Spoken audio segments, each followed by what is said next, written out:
Muy bien, buenos días. Ahora sí, estarán por aquí mis amadas Lili y Claudita. Vamos a dar un poquito de tiempo en lo que se conecta.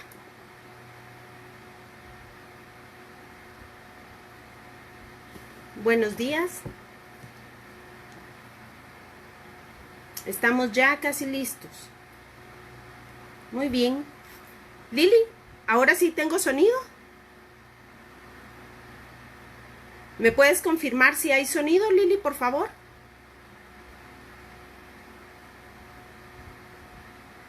Me parece que no tengo sonido.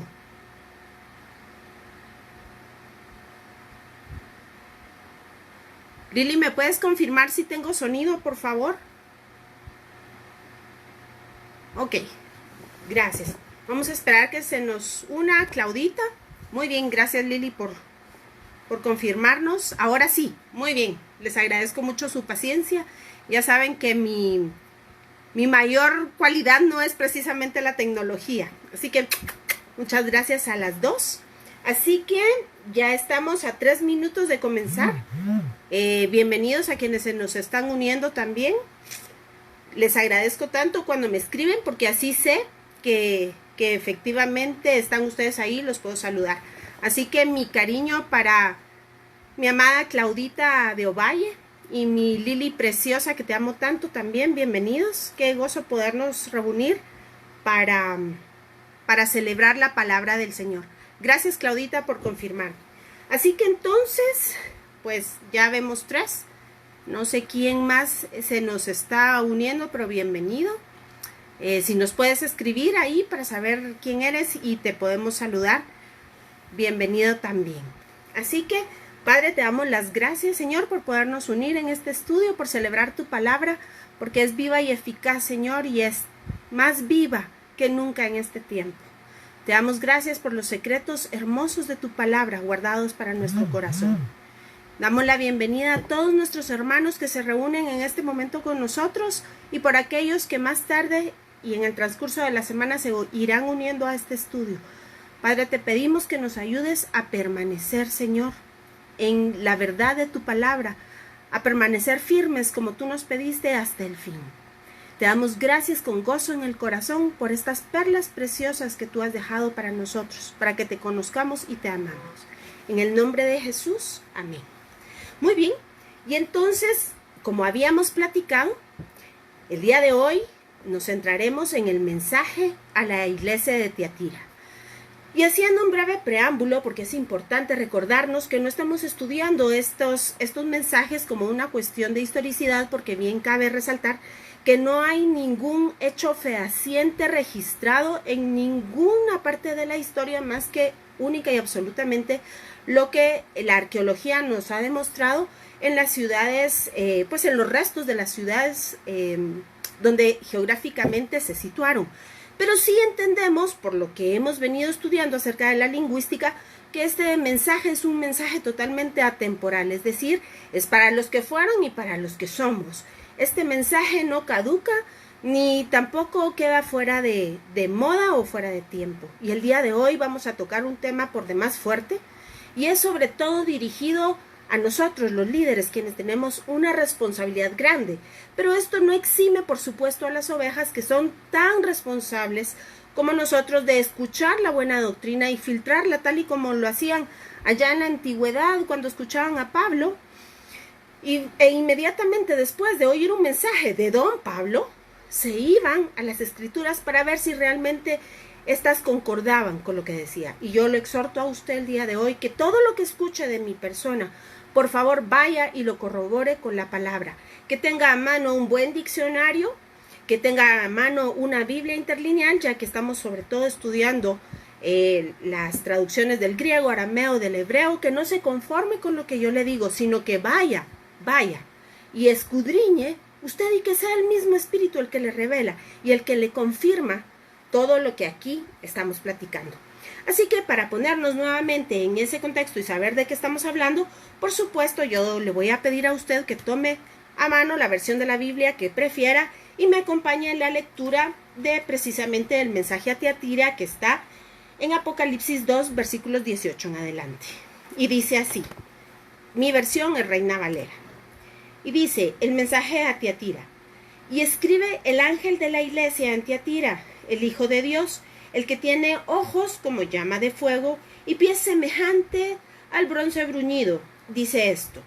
Yo conozco tus obras y amor y fe y servicio y tu paciencia y que tus obras postreras son más que las primeras. Pero tengo unas pocas cosas contra ti, que toleras que esa mujer, Jezabel, que se dice profetiza, enseñe y seduzca a mis siervos a fornicar y a comer cosas sacrificadas a los ídolos. Y le he dado tiempo para que se arrepienta, pero no quiere arrepentirse de su fornicación. He aquí, yo la arrojo en cama y en gran tribulación a los que con ella adulteran, si no se arrepienten de las obras de ella. Y a sus hijos heriré de muerte, y todas las iglesias sabrán que yo soy el que escudriña la mente y el corazón, y os daré a cada uno según vuestras obras. Pero a vosotros y a los demás que están en Tiatira, y a cuantos no tienen esa doctrina, y no han conocido lo que ellos llaman las profundidades de Satanás, yo os digo, no os impondré otra carga. Pero lo que tenéis, retenedlo hasta que yo venga. Al que venciere y guardare mis obras hasta el fin, yo le daré autoridad sobre las naciones y la regirá con vara de hierro, y serán quebrantadas como vaso de alfarero, como yo también la he recibido de mi Padre. Y le daré la estrella de la mañana. El que tiene oído, oiga lo que el Espíritu dice a las iglesias. Y dígame usted si no es cierto que ya solo con leer, con aproximarnos a la palabra, ya sabemos que este es un mensaje por demás fuerte.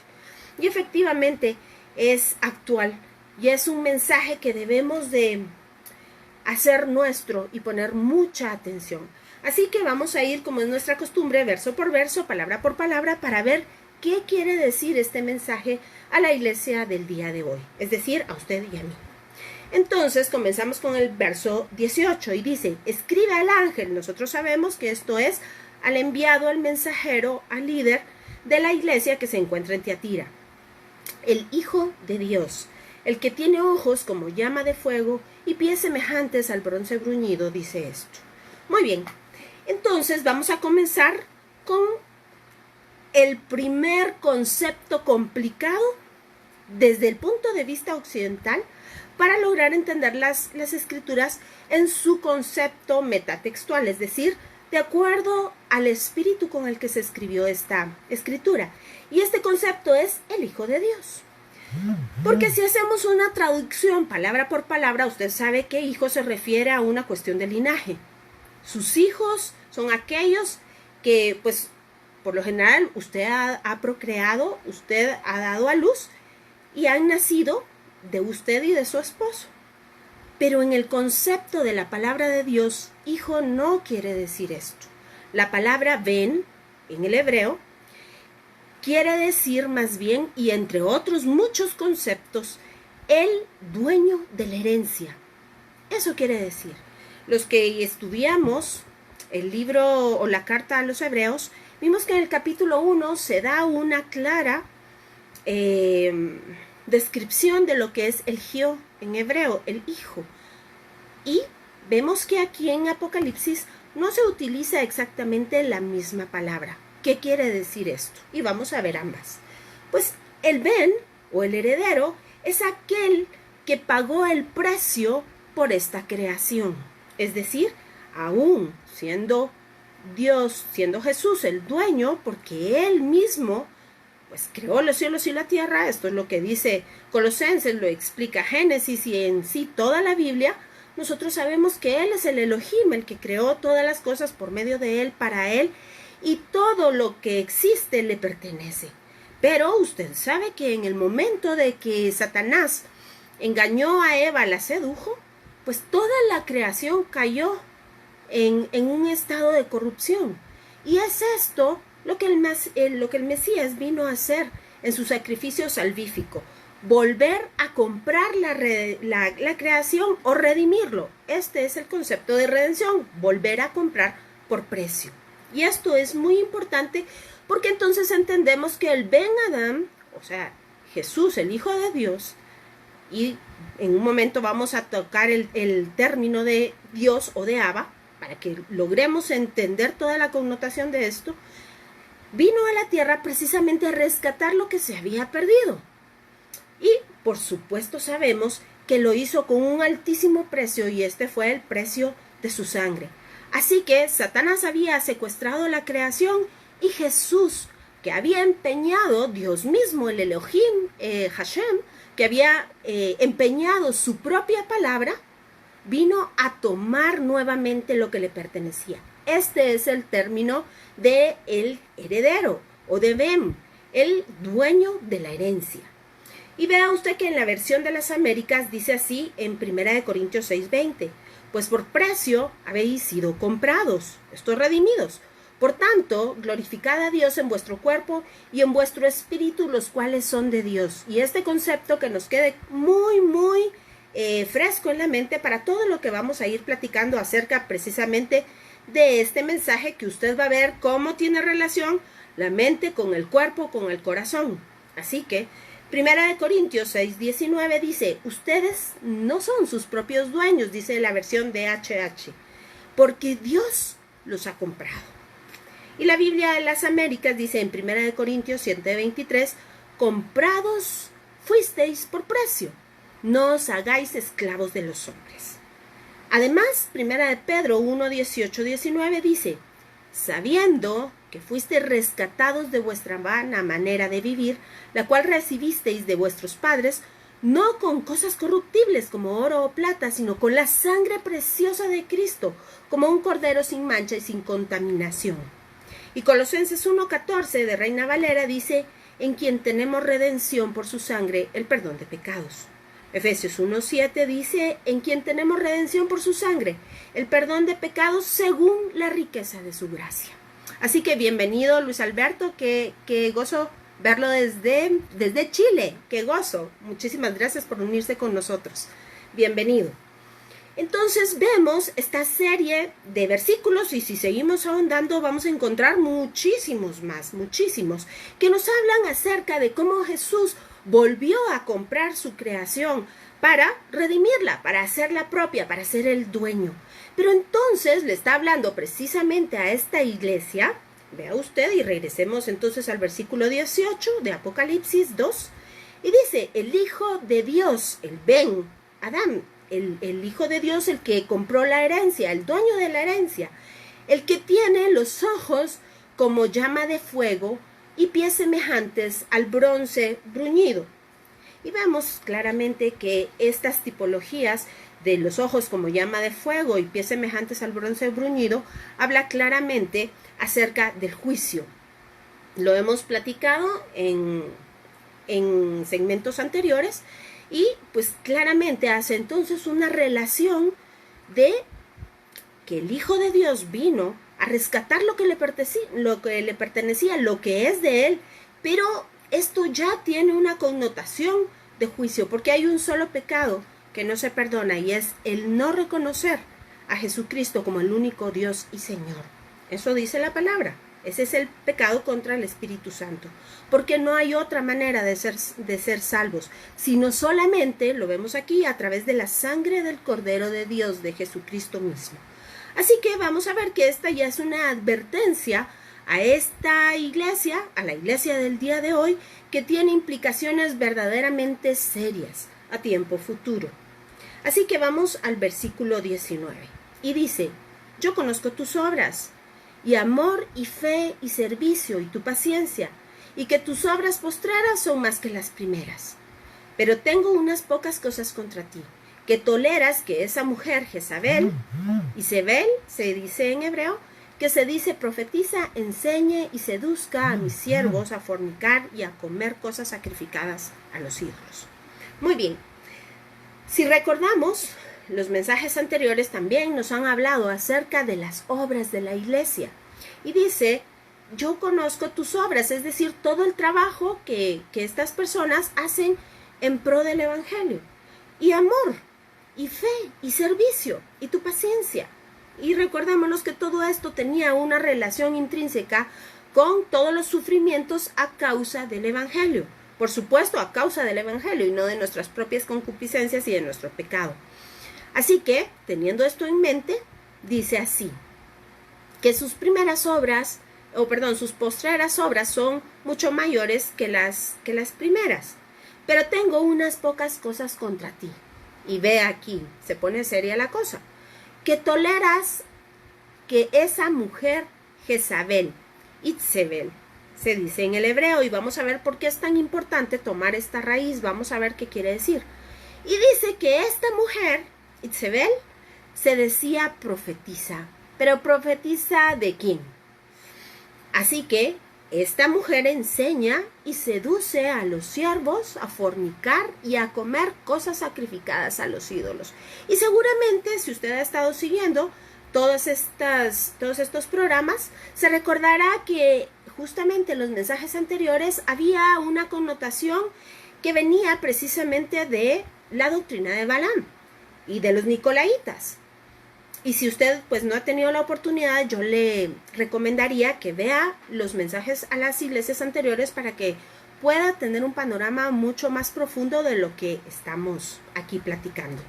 Así que continuemos y ponga mucha atención y vea cómo poco a poco la escritura nos va dando esta enseñanza y va desenrollando poquito a poco todo el camino para que al final descubramos cuál es la advertencia y contra quiénes. Y dice así entonces, la raíz del nombre hebreo Itzebel tiene que ver con habitar y significaría entonces, por consiguiente, este nombre, la que no es habitación, la que no es morada. Por supuesto, como alguien con una connotación que dice ser profetisa, que enseña y seduce a los siervos a caer, podría ser morada del Espíritu Santo. ¿Se recuerda usted que aquí este mensaje es a la iglesia, no es a la gente de afuera, es a la iglesia? Y la iglesia tolera este tipo de sistema, este tipo de doctrina, este tipo de enseñanza. Bienvenida, Eva, qué bueno tenerte por aquí, bendiciones. Así que continuemos viendo. El templo de Jerusalén en algún momento se le reconocía como el Beit, esto quiere decir casa, Zebul. Y ojo que no es Zebú, de moscas. En el arameo, Zebú quiere decir moscas y de ahí usted sabe toda la connotación que esto tiene. Es Zebul, con L al final, Zebul, en el hebreo. Y esto quiere decir casa de habitación, la casa de Hashem. Así que es importante distinguir estas dos cosas. Esta raíz, Zebú, da origen a la palabra Zebulón y posteriormente Zabulón. Y esto quiere decir, este es mi marido que se quedará en casa conmigo. Vea usted hasta dónde van las implicaciones. Este es mi marido que se quedará en la morada conmigo. Ve usted cómo claramente el nombre ya de Jezabel nos enseña la oposición, porque fíjese que la preposición Isbel, quiere decir y, es no o sin. Isbel quiere decir morada. Así que cuando decimos Isbel, quiere decir sin morada. Esto claramente, claro, es gráfico, como es lo contrario, por supuesto, a la descripción de una mujer a una mujer que está descrita en Isha, en Proverbios. Usted sabe qué tipo de mujer le estoy hablando, una mujer que cumple la palabra. Pero, por supuesto, también es un claro ejemplo a aquello que se opone a la iglesia. Porque esta es la no habitada, la que no se puede habitar, la que no es morada. Así que, pasando a la historia, es importante recalcar que Isbel o Jezabel y su marido Acab se encuentran registrados en la historia de Israel en la época de los reyes, mucho antes de que Jesucristo viniera a la tierra. Esto es entre 700 y 900 años antes. Y para eso, entonces, nos vamos a ir a Primera de Reyes, capítulo 16, si usted me hace el favor de acompañarme, y vamos a descubrir realmente quién era esta mujer y qué era lo que hacía. Vamos a ir haciendo un perfil de Jezabel. Así que acompáñenme por favor a Primera de Reyes 16:31. Y dice así. Y usted ve que está descrito dentro del reinado de Acab. Y dice, porque le fue ligera cosa, hablando de Acab, andar en los pecados de Jeroboam, hijo de Nabat. Acuérdese usted que Acab era rey de Israel. Y tomó por mujer a Jezabel. Vea usted que hay una clara relación entre los pecados y tomar por mujer a Jezabel. ¿Por qué razón? Porque ella era hija de Ed-Baal, rey de los sidonios. Y fue y sirvió a Baal y lo adoró.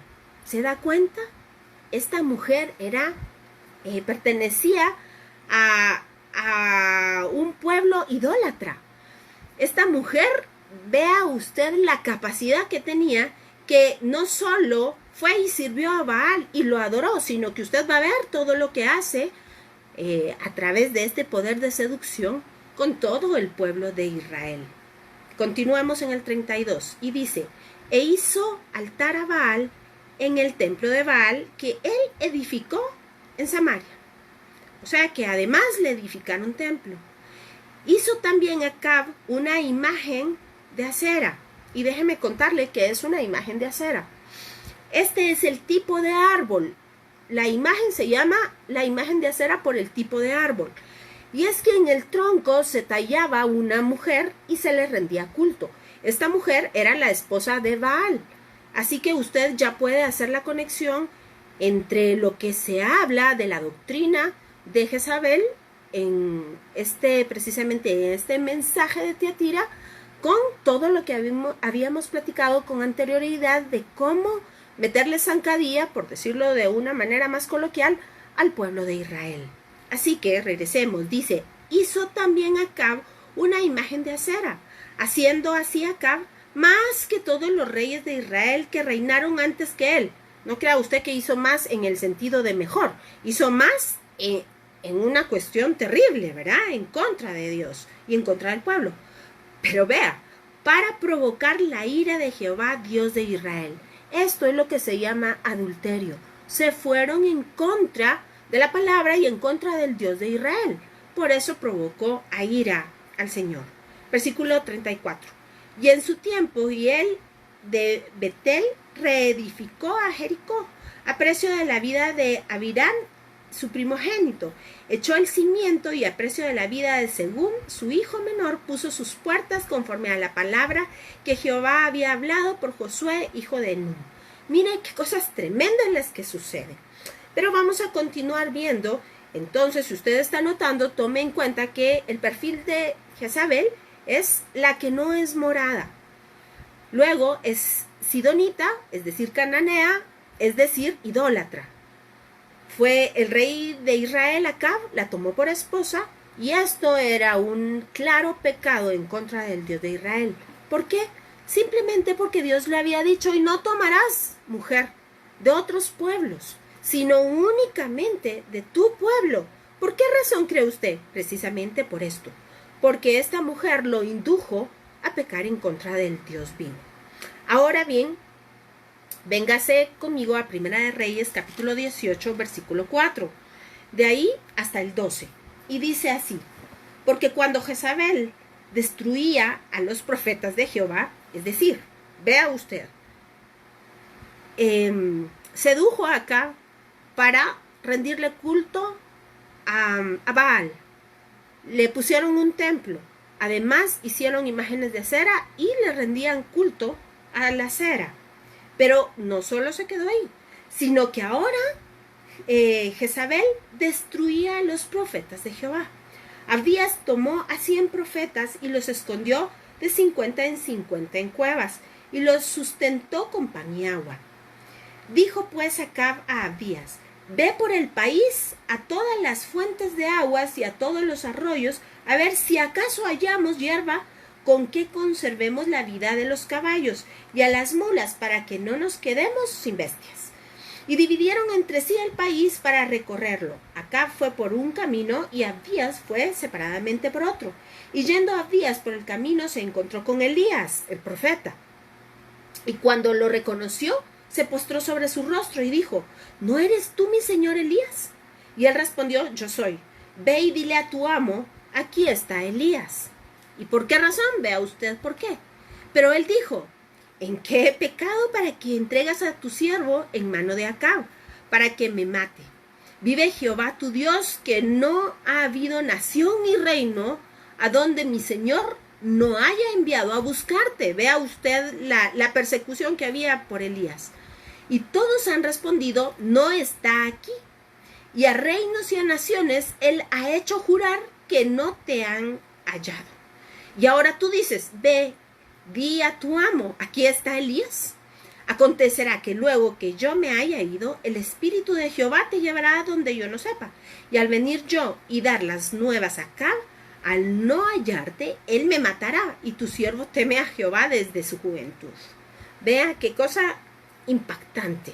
Pero continuamos ahora, por favor, del versículo, vamos a ver, permítame, el 15. Y dice: y le dijo a Elías: vive Jehová de los ejércitos en cuya presencia estoy, que hoy me mostraré a él. Aquí hay dos cosas importantes. Vea usted que Elías era verdaderamente un profeta de Dios, y en este versículo se establece la diferencia entre los profetas de Baal, que vamos a ver ya en próximos versículos quiénes eran y cómo terminaron, y el verdadero profeta ungido por el Señor. Vive Jehová de los ejércitos en cuya presencia estoy. Este es un siervo de Dios. Primero le dan la gloria absoluta al único Dios que existe, al Dios de Abraham, de Isaac y de Jacob.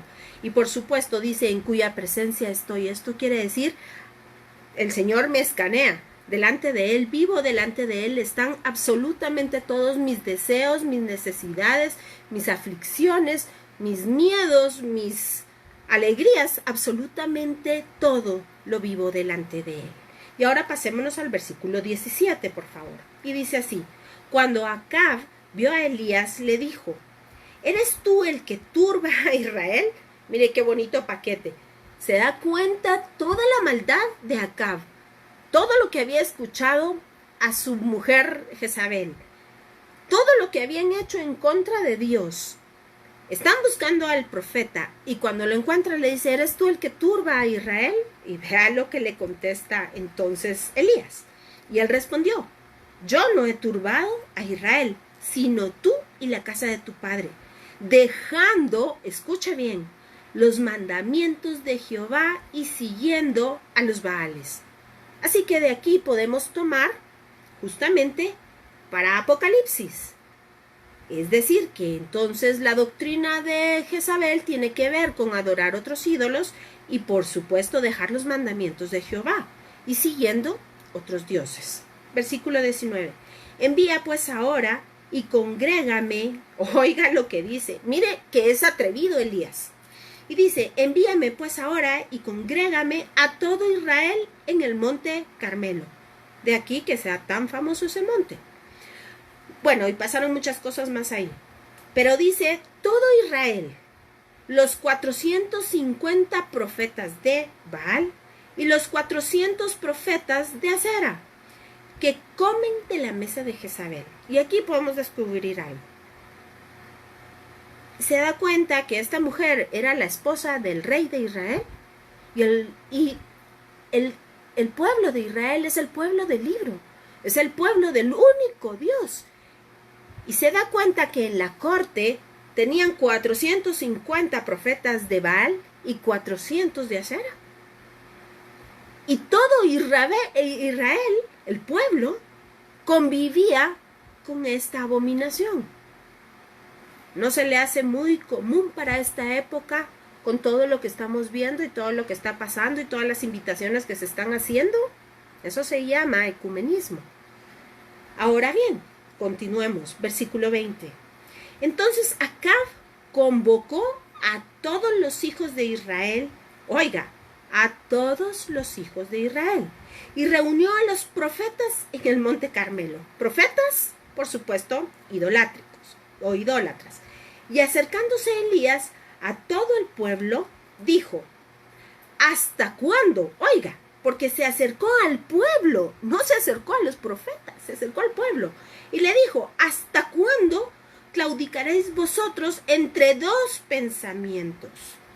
Si Jehová es Dios, seguidle. Y si Baal, id en pos de él. Y el pueblo, oiga, no respondió palabra.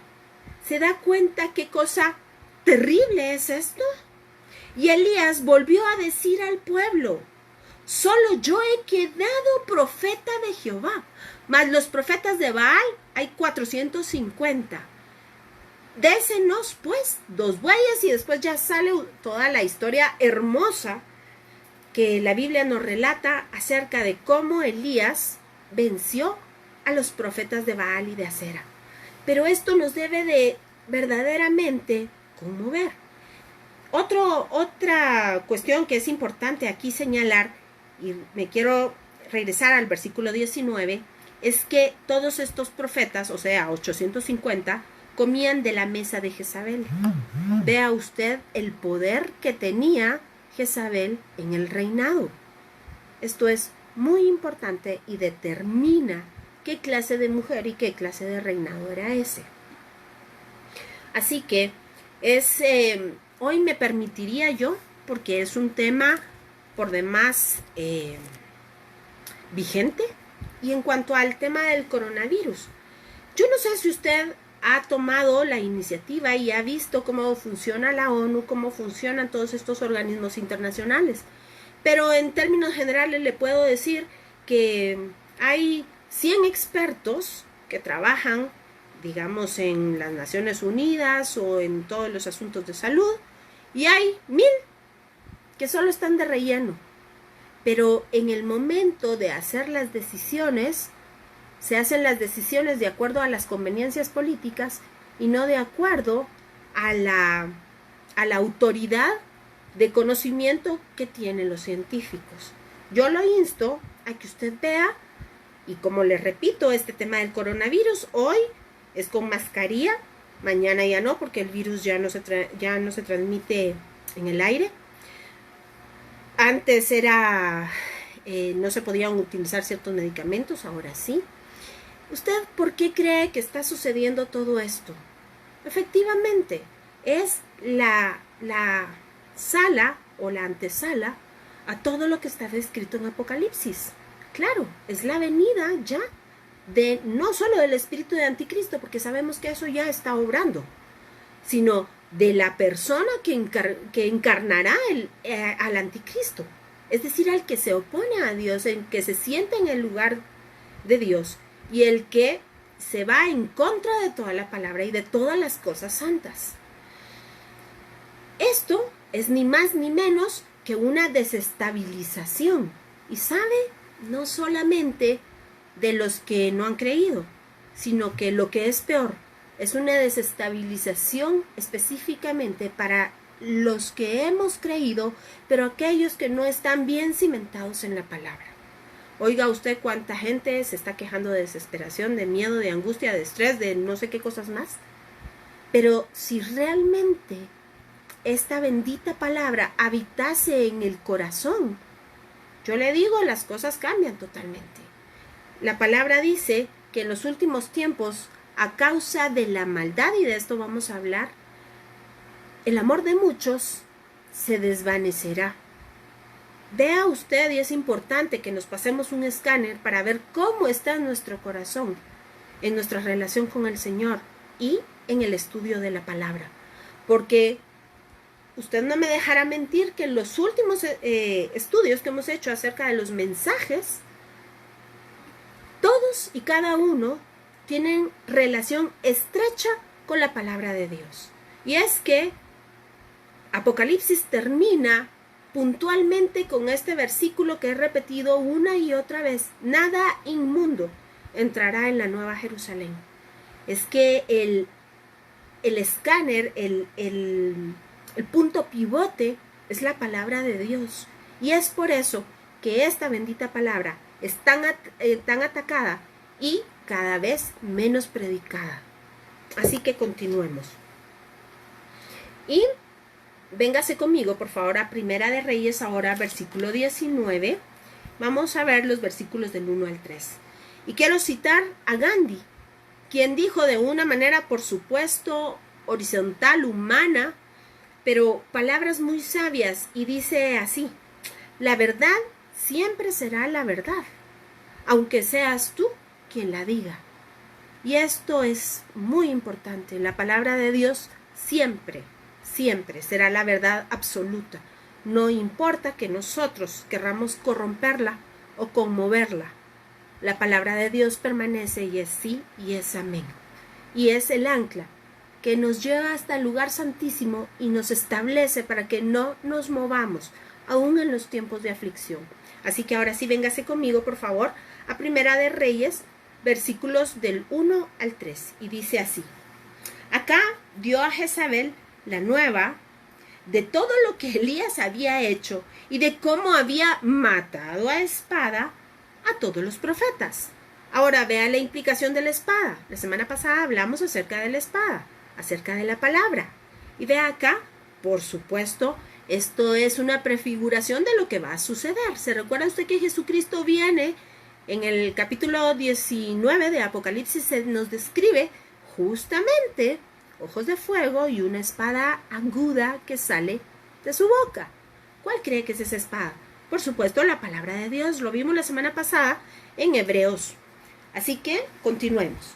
Entonces envió Jezabel a Elías un mensajero. Y ojo que la palabra aquí, para que usted esté muy tranquilo, literalmente del hebreo dice malaj, es decir, enviado. Es lo mismo exactamente que estamos viendo en Apocalipsis. Entonces envió Jezabel a Elías un malaj, es decir, un mensajero, diciendo: así me hagan los dioses y aún me añadan, si mañana a estas horas yo no he puesto tu persona, y esto es nefesh, como la de uno de ellos, es decir, degollado. Viendo pues el peligro, se levantó y se fue para salvar su vida, y vino a Berseba, que está en Judá, y dejó allí a su criado. Ahora, permítanme, vamos del 15 al 18, y dice así: y le dijo Jehová: ve, vuélvete por tu camino, por el desierto de Damasco, y llegarás y ungirás a Hazael por rey de Siria, y a Jehú, hijo de Nimsi, ungirás por rey sobre Israel, y a Eliseo, hijo de Safat, de Abel Mehola, ungirás para que sea profeta en tu lugar. Y el que escapare de la espada de Hazael, Jehú, lo matará. Y el que escapare de la espada de Jehú, Eliseo lo matará. Y yo haré que queden en Israel 7,000, oiga, ponga atención, cuyas rodillas no se doblaron ante Baal, y cuya boca no lo besaron. Ponga atención, y cuya boca no lo besaron, porque luego vamos a ver un salmo que dice, por supuesto, esto, pero en los términos que deben de ser. Usted lo va a encontrar. Y entonces, vemos que malaj, y déjeme recalcárselo, es mensajero, y nefesh, que aparece acá como tu persona, es el pescuezo. Y aquí aparece como pescuezo de degollado. Ahora vamos, por favor, a Primera de Reyes siempre, capítulo 20, del 13 al 15. Y dice así: y he aquí, un profeta vino a Acab, rey de Israel, y le dijo: así ha dicho Jehová, ¿has visto esta gran multitud? He aquí, yo te la entregaré hoy en tu mano, para que conozcas que yo soy Jehová. Y respondió Acab: ¿por mano de quién? Él dijo: así ha dicho Jehová, por mano de los siervos de los príncipes de tus provincias. Y dijo Acab: ¿quién comenzará la batalla? Y él respondió: tú. Entonces él pasó revista a los siervos de los príncipes de las provincias, los cuales fueron 232. Luego pasó revista a todo el pueblo, a todos los hijos de Israel, que fueron 7,000, y salieron a mediodía, y Y estaba Ben-Hadad bebiendo y embriagándose en las tiendas, él y los reyes, los 32 reyes que habían venido en su ayuda. Vamos a ver. Muy bien. Y luego, por favor, pasémonos ahora a Segunda de Reyes, capítulo 9.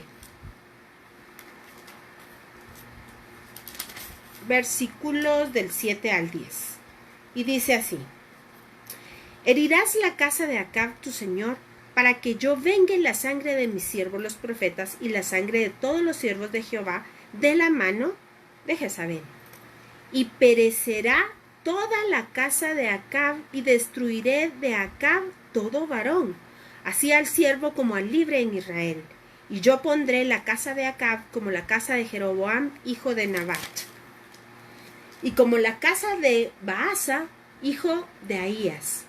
Y a Jezabel, ponga atención, la comerán los perros en el campo de Jezreel, y no habrá quien la sepulte. Enseguida abrió la puerta y echó a huir. Y efectivamente, si usted conoce la historia, y si no, lo exhorto para que la lea, verá que pasó así. La muerte de Jezabel fue una cosa terrible, se cayó de un segundo piso y efectivamente se la comieron los perros. Esto, por supuesto, tiene un significado espiritual. El hecho de que no haya recibido una sepultura habla de que no tendrá redención, ni, por supuesto, no resucitará para vida eterna. Esto quiere decir, en breves palabras, el hecho de que se la hayan comido los perros y haya quedado sin sepultura, con el cuerpo todo pues despedazado y sin un lugar propio de sepultura. Pero entonces vamos a ver qué dice la palabra en Apocalipsis 2:20. Y vamos a ir haciendo las conexiones. Y dice: pero tengo unas pocas cosas contra ti, que toleras que esa mujer Jezabel, que se dice profetiza, que seguramente ya lo vimos y no nos queda duda, era profetisa no de Dios, era profetisa de Balaam, enseñe y seduzca a enseñe y seduzca a mis siervos a fornicar y a comer cosas sacrificadas a los ídolos. Y vimos que esta era la forma en la que Satanás, el que se opone a Dios, utiliza para poner tropiezo al pueblo de Israel, es decir, a los que hemos creído con el Señor. ¿Cómo? Por medio de las necesidades, que, por supuesto, son parte de nuestra propia concupiscencia. Porque, ¿saben? Las pasiones, y de eso vamos a hablar en un momento, acerca de la inmoralidad sexual, y las pasiones como el hambre, el apetito, tienen hasta cierto punto, son en el ser humano, son sentimientos y situaciones propias de la naturaleza humana. El problema es cómo se abordan y cómo se enfrentan. Las emociones son una medida que Dios puso en nosotros para protegernos y salvaguardarnos. El asunto es pasar a las pasiones, y el asunto es no ponerles fin a estas con la palabra de Dios. Acordémonos que todo nos es lícito, mas no todo conviene, y hacia ahí vamos. Así que es importante aclarar, y esto yo sé que a veces son conceptos difíciles de irlos masticando, pero estamos estudiando la Biblia desde la cosmovisión hebrea, con el espíritu con el cual se escribió esta santa palabra. Déjeme contarle que entonces hasta acá podemos entender, y lo vimos hace un momento, yo le hice énfasis a usted, que esta es una doctrina, no es un espíritu, lo acabamos de leer, es una doctrina. Y si quiere, regresemos por favor, vamos a ver. Usted ve aquí en el versículo 20 y dice que toleras a esa mujer Jezabel, que se dice profetiza y enseña y seduce. Es una cuestión propiamente de un sistema, es una cuestión de establecer un ánimo o una intención, es enseñar para que se repita el patrón, es una actitud que perdura. No es un demonio o un espíritu que anda por todos lados como nosotros no lo imaginamos, sino es la tendencia del corazón. Hay un grupo, y si a usted le interesa, que son estos precisamente que trabajan de la misma manera y están descritos en las escrituras. Es un grupo selecto y terrible que pues nosotros le hemos dado en llamar BBJCC. Y estos son Bilam, Balak, Jezabel, Caín y Coré. Y ella es la que específicamente hace resistencia contra Dios utilizando sus poderes de seducción y pues llega hasta el punto de matar y atacar a los profetas, establecer el culto de Balaam en vez de la única adoración al único que la merece, al único Dios poderoso, y en cambio establece el culto a Balaam y a Asera y la inmoralidad sexual. Y además enseña a comer cosas sacrificadas a los ídolos. Vamos a hablar acerca de qué es entonces la inmoralidad sexual. Esto aparece, si usted se recuerda, en un concilio en los Hechos de los Apóstoles. Dice que todos los gentiles que se conviertan debían de comenzar por apartarse de 3 cosas, y una de ellas es la inmoralidad sexual. La otra es de asesinato y por supuesto de la idolatría. Pero, ¿qué es entonces la inmoralidad sexual? De acuerdo al griego, fornicación viene de la raíz fornia, y esto es promiscuidad sexual. De eso se trata. Vemos que en las culturas antiguas era muy común establecer rituales o ritos para las diosas de la fertilidad. Déjeme contarle que Corinto era una ciudad prominente y precisamente había en esta ciudad un templo para una diosa que era la diosa de la fertilidad, Afrodita, y en donde habían más de 200 prostitutas o sacerdotisas que hacían eso precisamente, establecer un culto por medio del sexo a su diosa. Así que eran unas cosas terribles las que se veían en Corinto, y de ahí que Pablo les escribe la primera y la segunda carta a los Corintios. Es muy importante tener todo esto en mente. Si usted se recuerda, cuando platicamos acerca del mensaje de Éfeso, también platicamos de todo esto. Y son muchas las deidades, que realmente es una, pero conocida con diferentes nombres de acuerdo a las culturas, a las cuales se han levantado en contra de Dios, haciéndose pasar como por estas diosas de la libertad sexual, justamente de la vida, ¿me entiende usted? Oponiéndose a Dios, haciéndose pasar como que si ellas son las que provocan la vida. Recuérdese que incluso desde Éxodo, cuando hablamos de los ríos o del Nilo y sus afluentes, hablábamos precisamente de la Nahash, cómo esto fue pervirtiendo la mente, y entonces se hacía un culto de adoración a la serpiente porque era la que daba la vida. Esto debido a que cuando el río Nilo crecía y entonces las aguas inundaban la tierra, estas se volvían más fértiles, y de ahí la relación de la serpiente con la fertilidad. Así que vea que realmente la mentira siempre es la misma. Satanás no es creador ni creativo.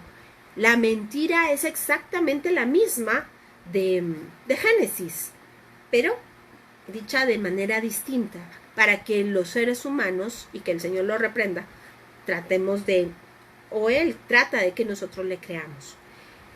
El día de hoy no escapa a nuestro conocimiento que las redes sociales y la cultura de sobresexualizar a los jóvenes, a los niños, es una cosa de todos los días. Vemos cómo, pues tal vez ya no hay templos de Artemisa, ni de Diana de los Efesios, ni de Afrodita, pero esta inclinación del corazón hacia la hipersexualidad es importante. Esta situación del LGTB y todo lo que nosotros estamos viendo que va en contra de la Torá, tiene precisamente una raíz en esta doctrina de Jezabel. Vea cómo es recurrente en la historia de la humanidad, y es por eso que Dios, por medio de la carta a los Romanos en el capítulo 1, establece claro, y si usted me acompaña vamos a leerlo, porque es verdaderamente fuerte lo que ahí se establece. Venga conmigo, por favor, y vamos a leer a partir del versículo 18. Y yo espero que le guste mucho leer la Biblia, porque estamos haciendo recorridos largos a través de los textos. Y dice así: porque la ira de Dios se revela desde el cielo contra toda impiedad, injusticia de los hombres. Se detienen con injusticia le repito, porque la ira de Dios se revela desde el cielo contra toda impiedad e injusticia de los hombres que detienen con injusticia la verdad. Vea usted, estamos hablando de la verdad. Porque lo que de Dios se conoce les es manifiesto, pues Dios se lo manifestó. Porque las cosas invisibles de Él, oiga, su eterno poder y deidad se hacen claramente visibles desde la creación del mundo, siendo entendidas por medio de las cosas hechas, de modo que no tienen excusa. Así que todo lo que Dios hizo es para que dé testimonio de que Él es, con mucho gusto, Luis Alberto, yo con gusto le estoy transmitiendo a usted cuáles son los días, claro que sí. Y entonces, vea usted que había una razón por la cual el hombre podía ver el sol, la luna, las estrellas y todo cuanto era creado, y es que esto era testimonio del único Dios, del Creador. Pero dice el versículo 21, pues habiendo conocido a Dios, y aquí ya la cosa se pone seria, no le glorificaron como a Dios, ni le dieron gracias, sino que se envanecieron en sus razonamientos. Y su necio corazón fue entenebrecido. ¿A causa de qué?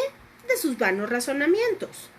Porque sabe, Pablo nos explica que el evangelio es poder para los que creemos, pero para todos los demás es locura.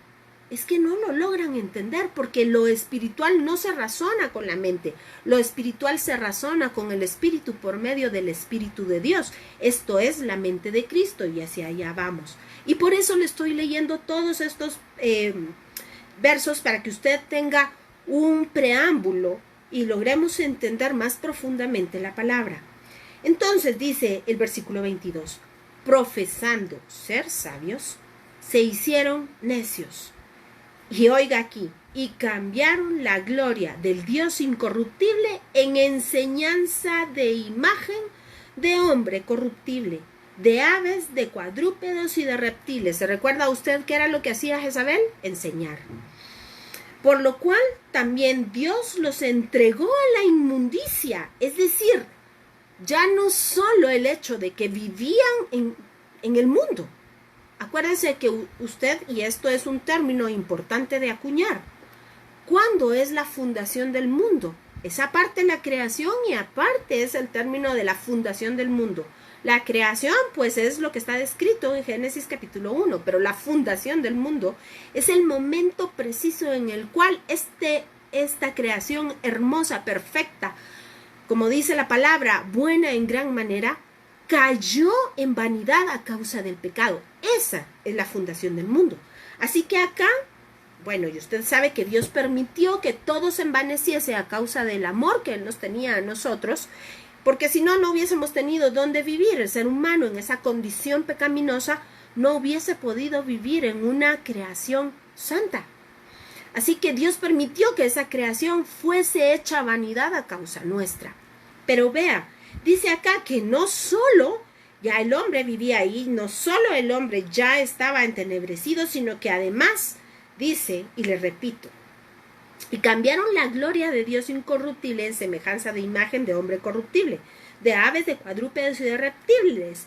Y por esto, es decir, a causa de la idolatría, también Dios los entregó a inmundicia, es decir, a todas las reglas del mundo, adentro de uno, en la concupiscencia de sus corazones. Vea, esto es fundamental para entender Jeremías 31, del 31 en adelante. El Señor puso su ley en nuestra mente y en nuestro corazón. quitó la ley de la inmundicia y la concupiscencia para, por el poder de su Espíritu Santo, sellarnos y entonces hacernos aptos para toda buena obra, como dice Efesios capítulo 2. Esas buenas obras para que andemos en ellas y que Él las hizo de antemano.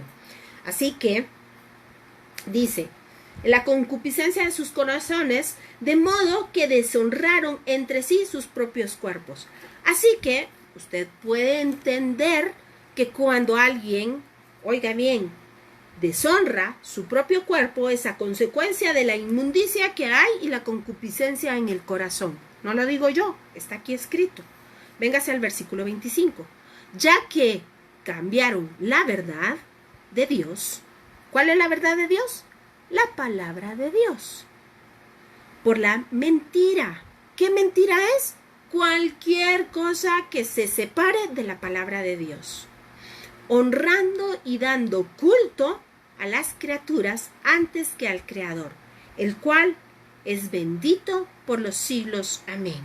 Por esto Dios los entregó a pasiones vergonzosas, pues aún sus mujeres, oiga, esto es que es tremendo, esto es terrible, pues aún sus mujeres cambiaron el uso natural por el que es contra naturaleza, y de igual modo también los hombres, dejando el uso natural de la mujer, se encendieron en su lascivia unos contra otros, es decir, hombres con hombres, cometiendo hechos vergonzosos hombres con hombres, y recibiendo en sí mismos la retribución debida a su extravío.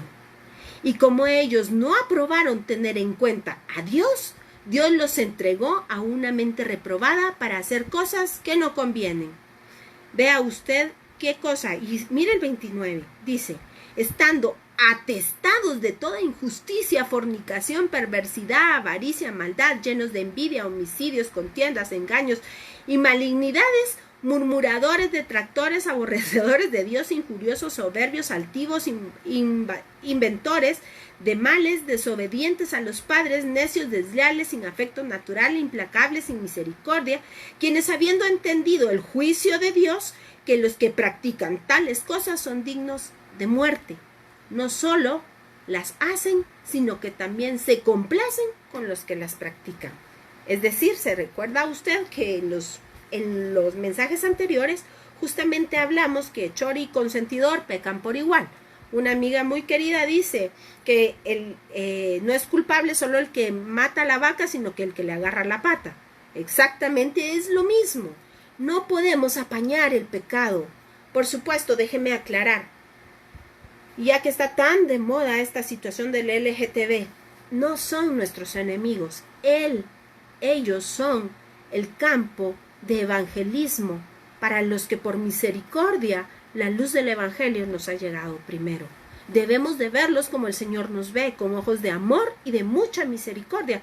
Porque yo le voy a decir, no sé de qué pecado adolecía usted, yo adolecía de muchos, pero el Señor, estando en esa condición, nos vio y nos salvó. No hay pecado más grande, pecado es pecado, por cuanto todos pecamos, todos estábamos destituidos de la gloria de Dios.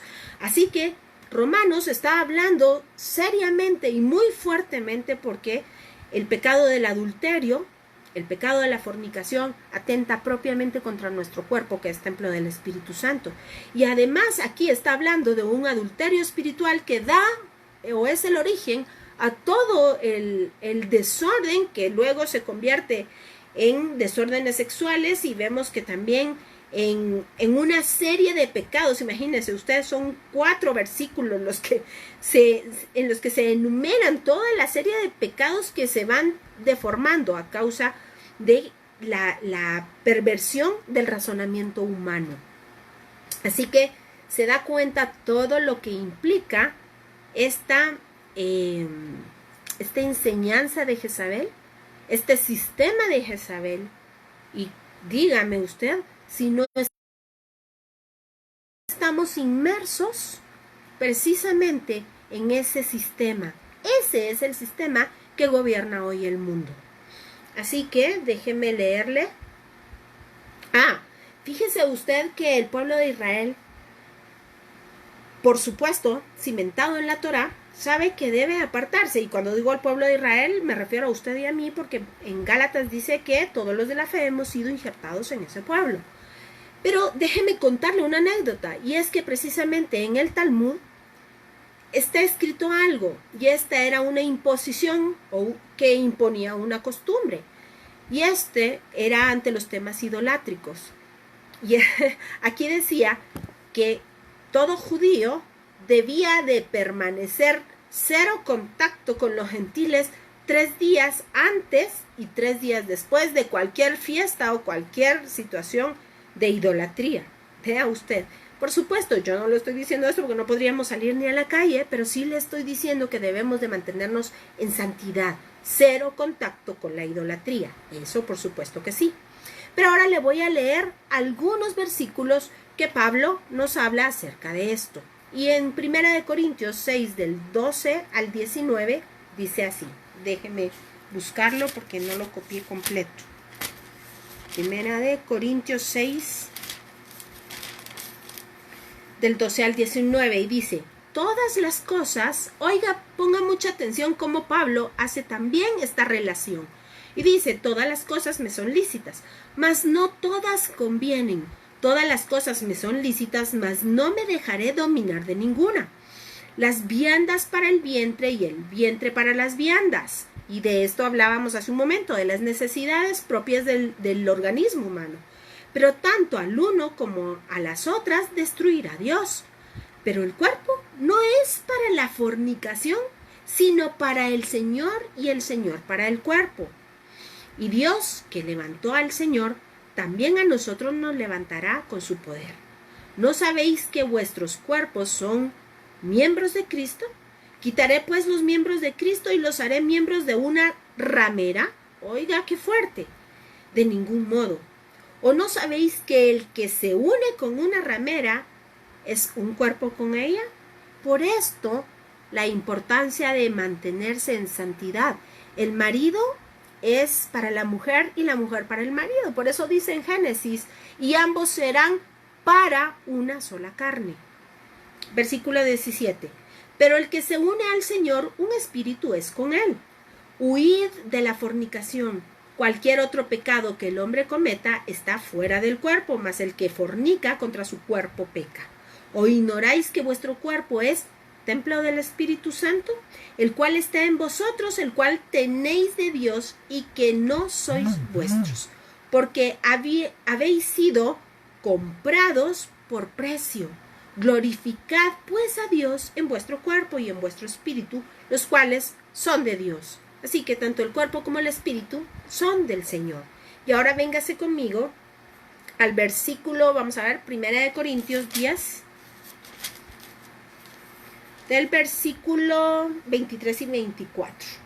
Y dice así: todo me es lícito, pero no todo me conviene. Todo me es lícito, pero no todo edifica. ¿Por qué cree que Pablo lo repite 2 veces?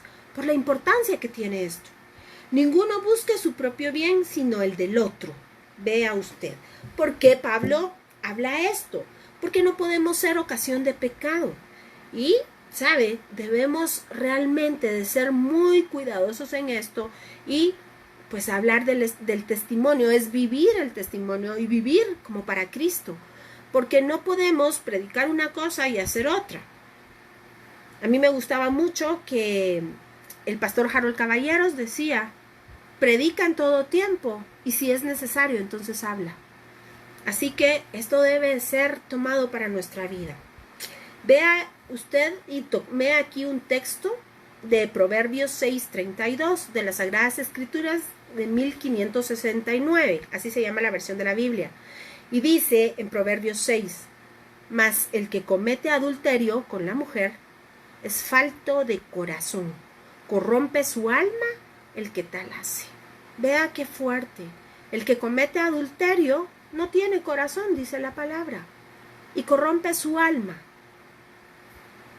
Así que vemos, con todo lo que hemos platicado, yo espero ser lo suficientemente clara, y si no, por favor, le suplico que me escriba ahí cualquier duda o cualquier anotación que usted quiera hacer.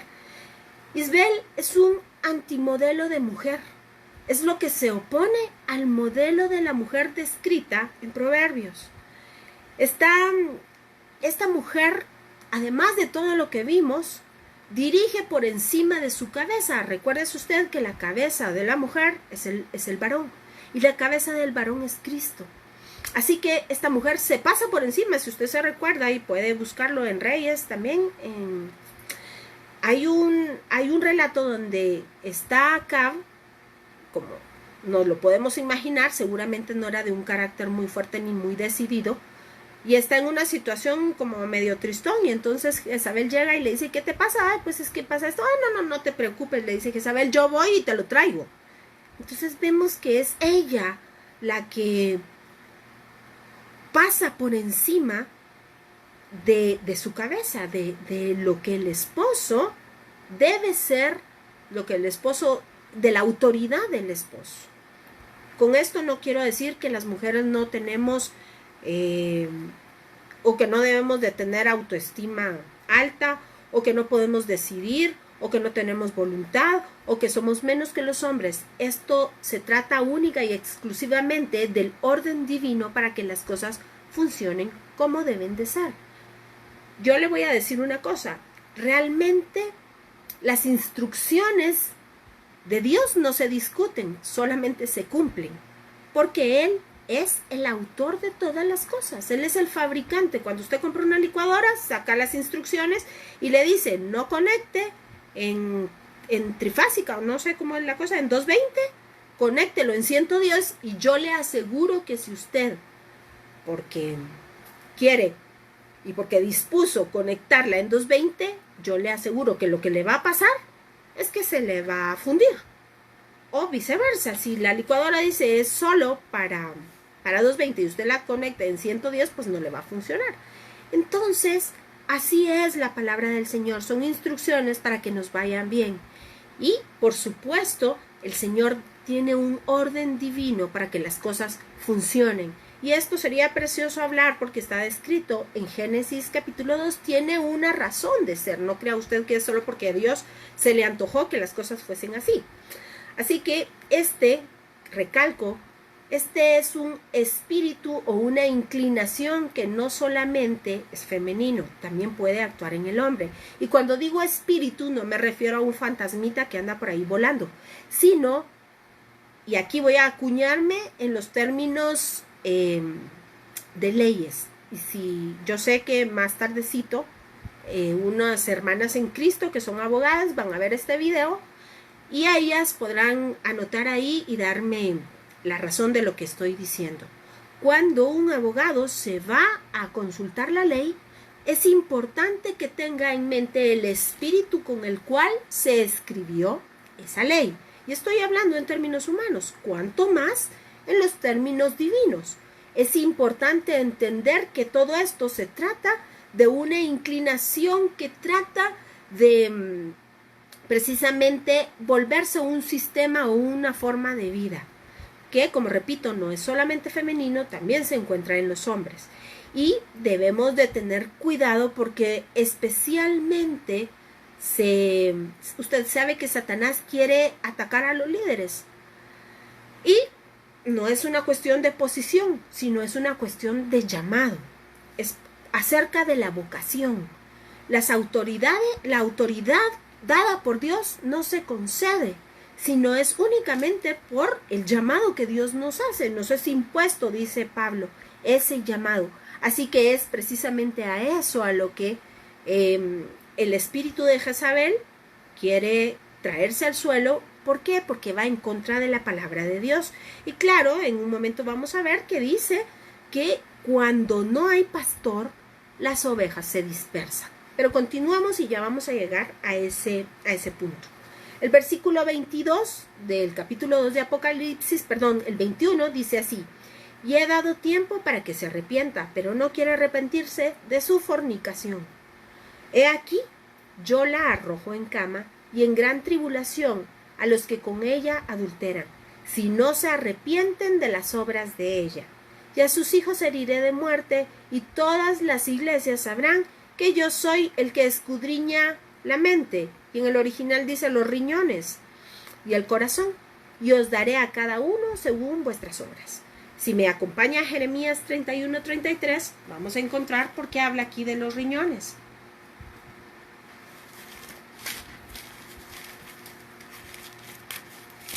Jeremías 31. Y dice así. Vamos a comenzar desde el 32. O ver, desde el 31. Dice, he aquí que vienen días, dice Jehová, en los cuales haré nuevo pacto con la casa de Israel y con la casa de Judá. No como el pacto que hice con sus padres el día que tomé su mano para sacarlos de la tierra de Egipto, porque ellos invalidaron mi pacto, aunque yo fui un marido para ellos, dice Jehová. Pero ponga atención, versículo 33, es el pacto que haré con la casa de Israel después de aquellos días, dice Jehová. Se lo voy a leer en español. Daré mi ley en su mente y la escribiré en su corazón. Y yo seré a ellos por Dios y ellos me serán por pueblo. Ahora vamos a ver qué dice en el hebreo. Y dice, y daré mi ley en sus entrañas, específicamente en sus intestinos, y la escribiré en su corazón. Vea usted. Y aquí nos está hablando acerca de los riñones. Y se preguntará usted por qué el Señor habla de los riñones, del intestino y del corazón. Pues es muy sencillo. Dios es un Dios maestro. Dios es un Dios que usa todo cuanto hay como un medio didáctico.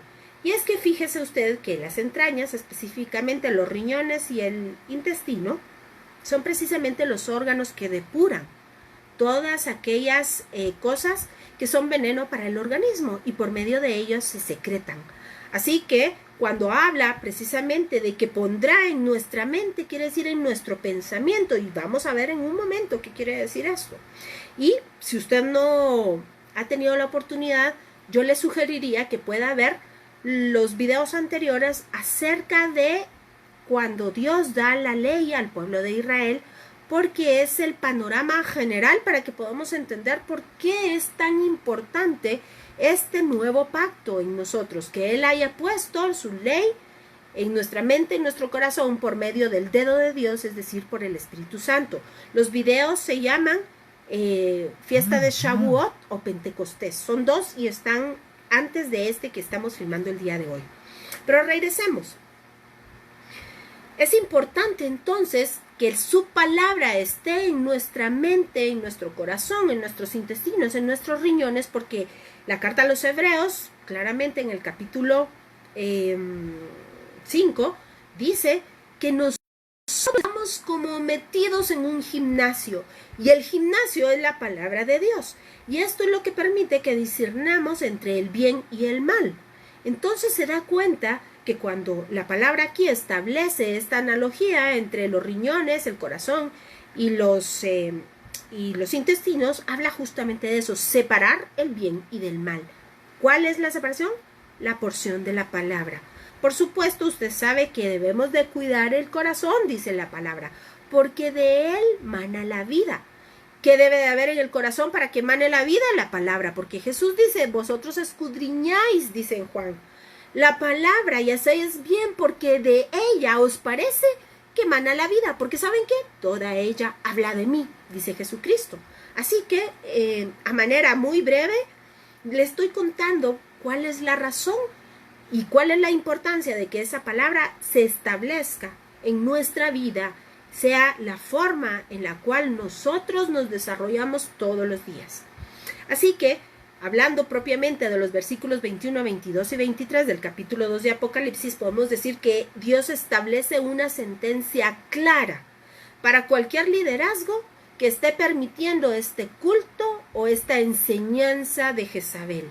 Y es por eso que al principio el Hijo de Dios, es decir, el que vino a comprar lo que se había perdido, establece la analogía de los ojos de fuego y los pies como de bronce bruñido. ¿Se da cuenta? Juicio. En resumen, estamos hablando de testimonio.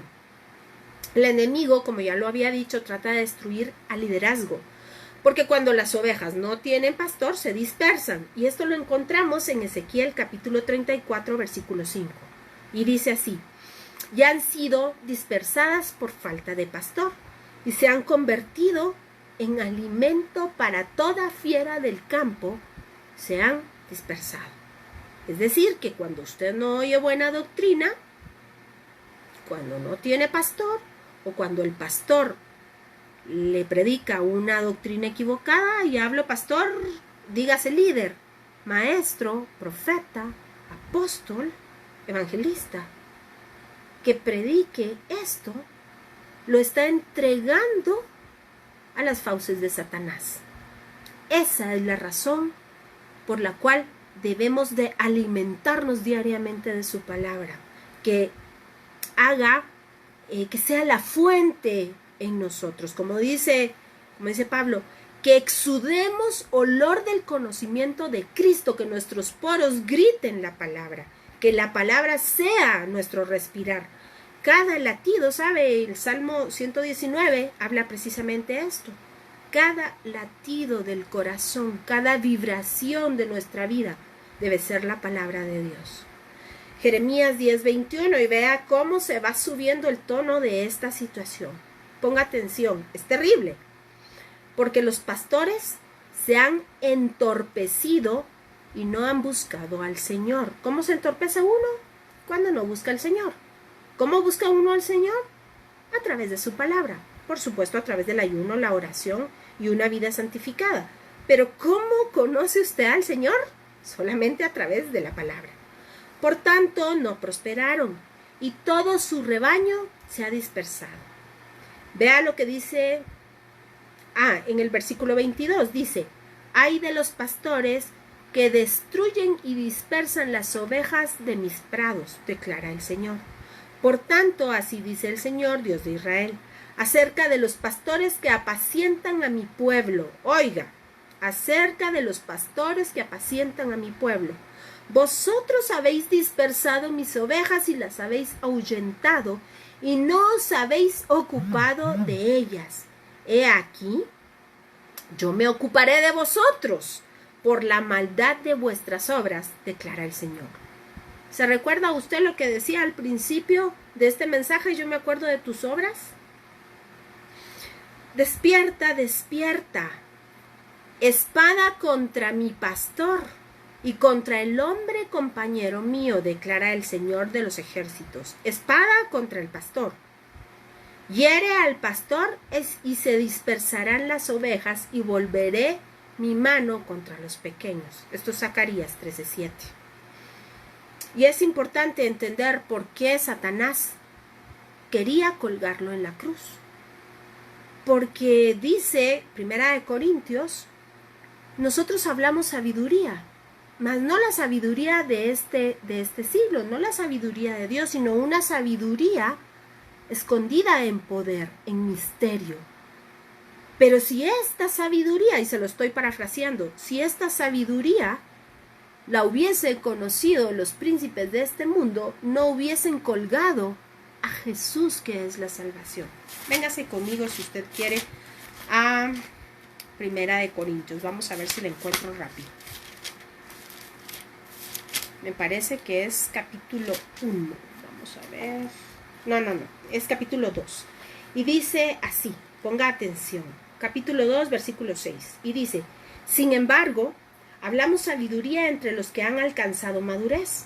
Sabiduría no de este siglo, ni de los príncipes de este siglo que perecen. Mas hablamos sabiduría de Dios en misterio, la sabiduría oculta, la cual Dios predestinó antes de los siglos para nuestra gloria, la que ninguno de los príncipes de este siglo conoció, porque si la hubieran conocido, nunca hubieran sacrificado al Señor de gloria. ¿Qué quiere decir esto? Que si Satanás hubiese sabido que en esa cruz estaba precisamente la victoria de Cristo, nunca lo hubiera colgado. Por supuesto, usted y yo sabemos que la palabra dice: nadie me quita la vida, sino yo la pongo, a causa de mis hermanos, a causa de ustedes. Pero seguramente, yo le quiero contar una conjetura, cuando Jesús estaba colgado en la cruz, seguramente Satanás estaba haciendo fiesta, porque creyó que había ganado, sin saber que ahí fue sorbida la muerte en victoria. Ahí fue donde Jesús preguntó: ¿dónde está el sepulcro? tu victoria. ¿Dónde? ¿Dónde? Así que vea usted en Mateo 26, 31, Jesús nos habla de cuál era el deseo de Satanás, cosa que no logró. Entonces Jesús les dijo, esta noche todos vosotros os apartaréis por causa de mí, pues escrito está, heriré al pastor y las ovejas del rebaño se dispersarán. ¿Entiende usted por qué Satanás se va en contra del liderazgo? Porque el liderazgo debe de estar fundamentado en la verdad de la palabra. Y por supuesto, no solo el liderazgo, porque usted y yo hemos sido llamados a predicar en tiempo y fuera de tiempo. Así que usted ha sido hecho un pueblo escogido, rey y sacerdote. Así que esta palabra también es para usted. Versículo 24. Pero a vosotros y a los demás que están en Tiatira, a cuantos no tienen esa doctrina, ve usted, no es un espíritu, es una doctrina. Y no han conocido lo que ellos llaman las profundidades de Satanás, y esto podemos entender como profundidades de Satanás a todo aquello que es una doctrina que niegue sistemáticamente al Mesías y el Evangelio. Es decir, todo lo que va en contra de la Torá. Yo os digo, no os impondré otra carga. Y entonces, pues aquí pareciera algo contradictorio, como que otra carga no te la voy a imponer, o sea que ya tienen carga.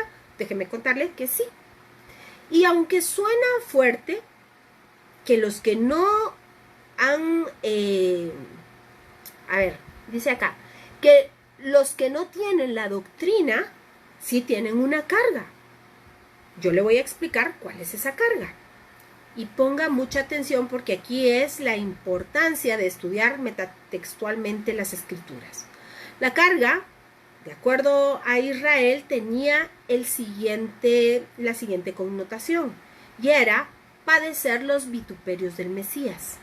Así que cuando Jesús dijo, mi yugo es fácil y ligera mi carga, se refería a que su yugo, en Israel se sabía que el yugo era la Torá. Y acuérdese usted que los sabios se sentaban a la puerta a dar una explicación de la Torá. Así que cuando Jesús dijo, mi yugo es fácil, quiere decir, mi explicación es hecha en forma sencilla. Yo explico las escrituras de forma sencilla. Y es ahí cuando Jesús dijo, yo no vengo a abolir la ley, sino a cumplirla. La explicación de la Torá se llamaba el cumplimiento de la ley o el cumplimiento de la Torá. Y el cumplimiento de la Torá está descrito en Mateos capítulos 5, 6 y 7 por el Señor Jesucristo. Esa es la nueva estatura, esa es la explicación de forma sencilla, pero en un nivel superior que Jesucristo da de toda la Torá.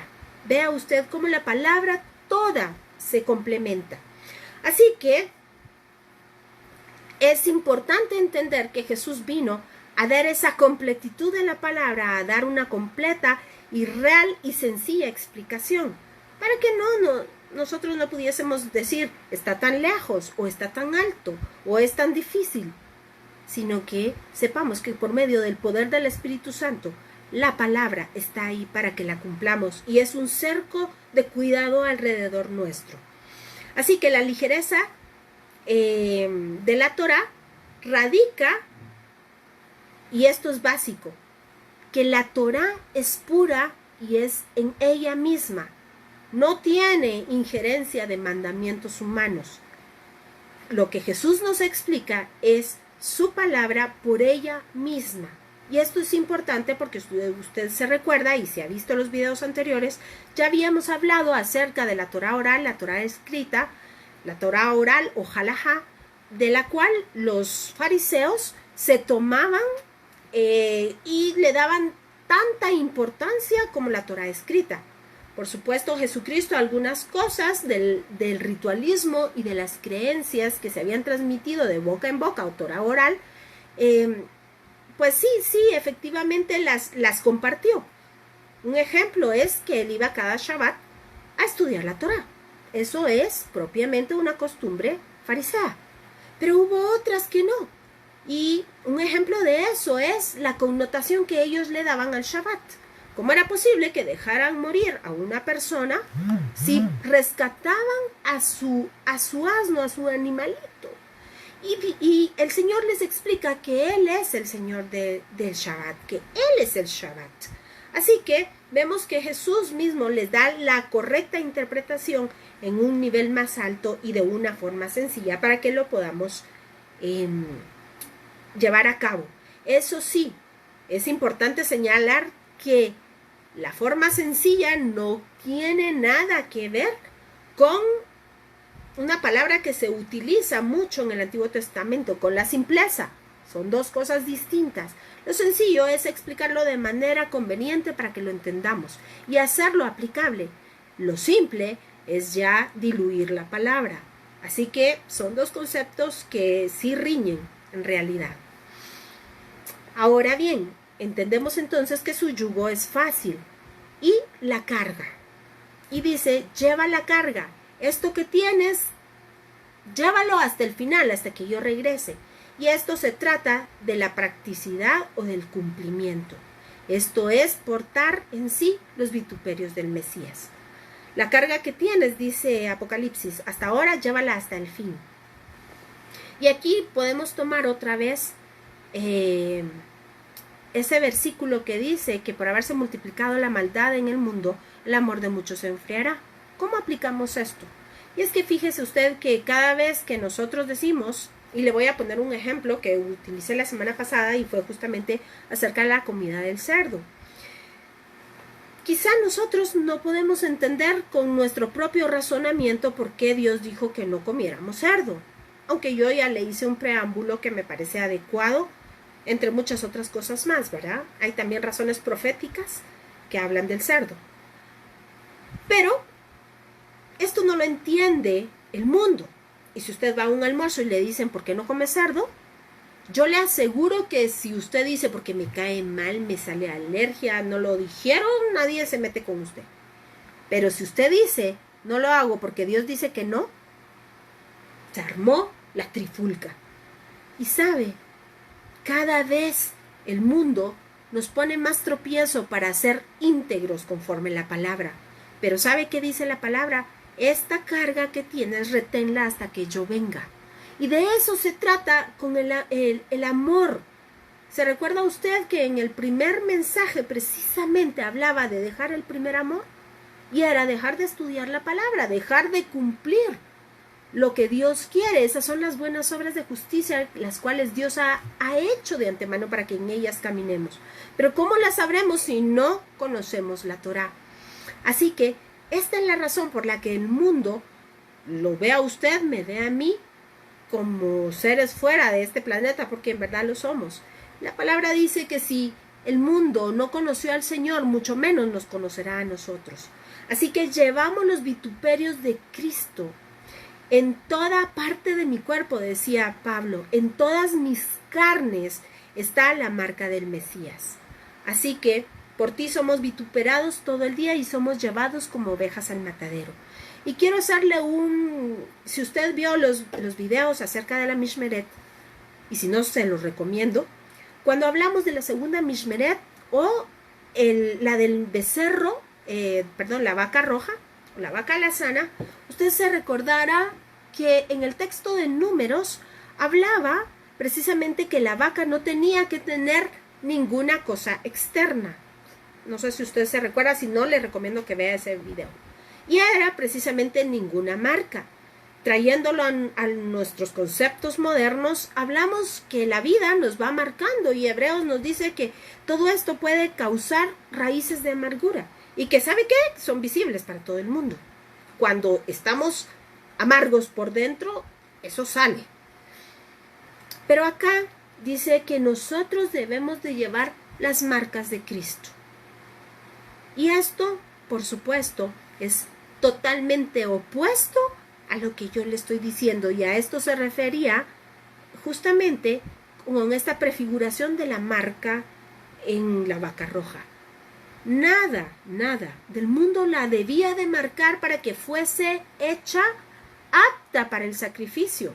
Acuérdese que usted y yo debemos de presentarnos como una ofrenda de sacrificio grato al Señor, es decir, sin marcas del mundo en nosotros, ni en nuestro espíritu, ni en nuestro cuerpo, pero sí estas marcas de Cristo sobre nosotros. ¿Y cuáles son las marcas de Cristo? Pues son todos aquellos que producen los frutos que Pablo nos ha enumerado en Corintios.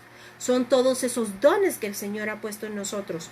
Es todo aquello que es el resultado de vivir una vida apartada y santa para el Señor. ¿Sabe?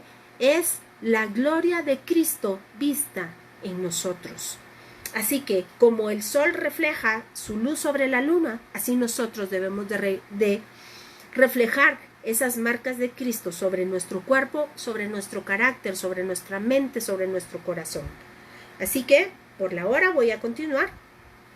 Versículo 26 dice, al que venciere y guardare mis obras, hasta el fin, yo le daré autoridad sobre las naciones, es decir, sobre los gentiles, y las regirá con vara de hierro y serán quebradas como vaso de alfarero. Y esto quiere decir, gobernarán con Mashiach. Se recuerda usted que hemos tratado los textos de Daniel, en donde a los santos del Eterno se les dan tronos para que juzguen. A esto se refiere. Y si usted me acompaña, deme un ratitito más de tiempo, por favor, vamos al Salmo 2. Y esto es justamente, es un llamado al Salmo 2. Y vea, dice así. Ponga atención. ¿Por qué se amontinan las gentes y los pueblos piensan cosas vanas? Se levantarán los reyes de la tierra y príncipes consultarán unidos contra Jehová y contra su ungido, diciendo, rompamos sus ligaduras y echemos de nosotros sus cuerdas. El que mora en los cielos se reirá y el Señor se burlará de ellos. Luego hablará a ellos en su furor y los turbará con su ira. Pero yo he puesto mi rey sobre Sión, mi santo monte. Yo publicaré el decreto. Jehová me ha dicho, mi hijo eres tú, yo te engendré hoy. Pídeme y te daré por herencia las naciones y como posesión tuya los confines de la tierra. Los quebrantarás con vara de hierro, como vasija de alfarero los desmenuzarás. Ahora pues, oh reyes, sed prudentes, admitid amonestación, jueces de la tierra. Servid a Jehová con temor y alegraos con temblor. Honrad al Hijo para que no se enoje y permanezcáis en el camino, pues se inflama de pronto su ira. ¿Se recuerda usted que cuando estábamos leyendo Primera de Reyes, yo le dije, ponga atención porque dice que los profetas habían besado a Balaam? Vea usted, mire cómo se opone, es que es la figura total del que se opone a Dios. Vea en el versículo 12, en el español está traducido como honrad al Hijo, pero en el hebreo, si lo traducimos literalmente, dice besad al Hijo. ¿Se da cuenta? Aquello es una figura clara de la idolatría, de irse en paz de dioses ajenos, de ir en contra de todo lo que dice la Torá. Así que, ahora bien, vamos a tocar. Esto es muy importante. Y quiero que por favor me siga en toda la concatenación de ideas que vamos a tener. Yo le dije a usted en el principio que el término ben, utilizado en el hebreo, se refiere al heredero, entre otras cosas, porque las connotaciones y las etimologías y los significados de las palabras en hebreo, créame que son un océano de contenido. Pero entre otras cosas, la palabra ben se refiere al que hereda, y en este caso específico está hablando de Jesucristo, el que hereda lo que era de él, pero que él volvió a comprar y esto redimir. Pero resulta que hay muchos textos en la Biblia que hablan como y mi padre, o aquí lo vemos, y Jehová me dijo, mi hijo eres tú. ¿A qué se refiere si nosotros sabemos que Dios solo hay uno? Y Deuteronomio 6:4 nos lo dice. Escucha, oh Israel, el Señor tu Dios, uno es. ¿Cómo podemos entender entonces esta situación? Que es un punto importante de doctrina. ¿Cómo son uno solo y se nos describe como que fueran dos? Bueno, pues déjeme inicialmente ponerle el ejemplo que siempre pongo del diamante y las facetas. Cada faceta forma parte del diamante, pero cada una nos describe una parte de ese carácter hermoso. Entonces, yo le voy a decir, seguramente usted está familiarizado con los nombres de Dios. Jehová Tzidkenu, Jehová Rafa, el Elión, el Shaddai. Y déjeme decirle que dentro de esos nombres está Yeshua HaMashiach. Así como Jehová el Shaddai es el Todopoderoso, como Jehová Rafa es el sanador, como Jehová Nisi es nuestro estandarte, Yeshua HaMashiach es el nombre sobre todo nombre que nos es revelado sobre los cielos, en la tierra y debajo de la tierra, y en el único nombre en el cual hay salvación, y es y representa la corporalidad de Dios sobre esta tierra. Esto es importantísimo. Y yo le voy a poner un ejemplo, y espero que esto sirva a modo de ejemplificación, valga la redundancia, y de establecerlo de una manera más gráfica.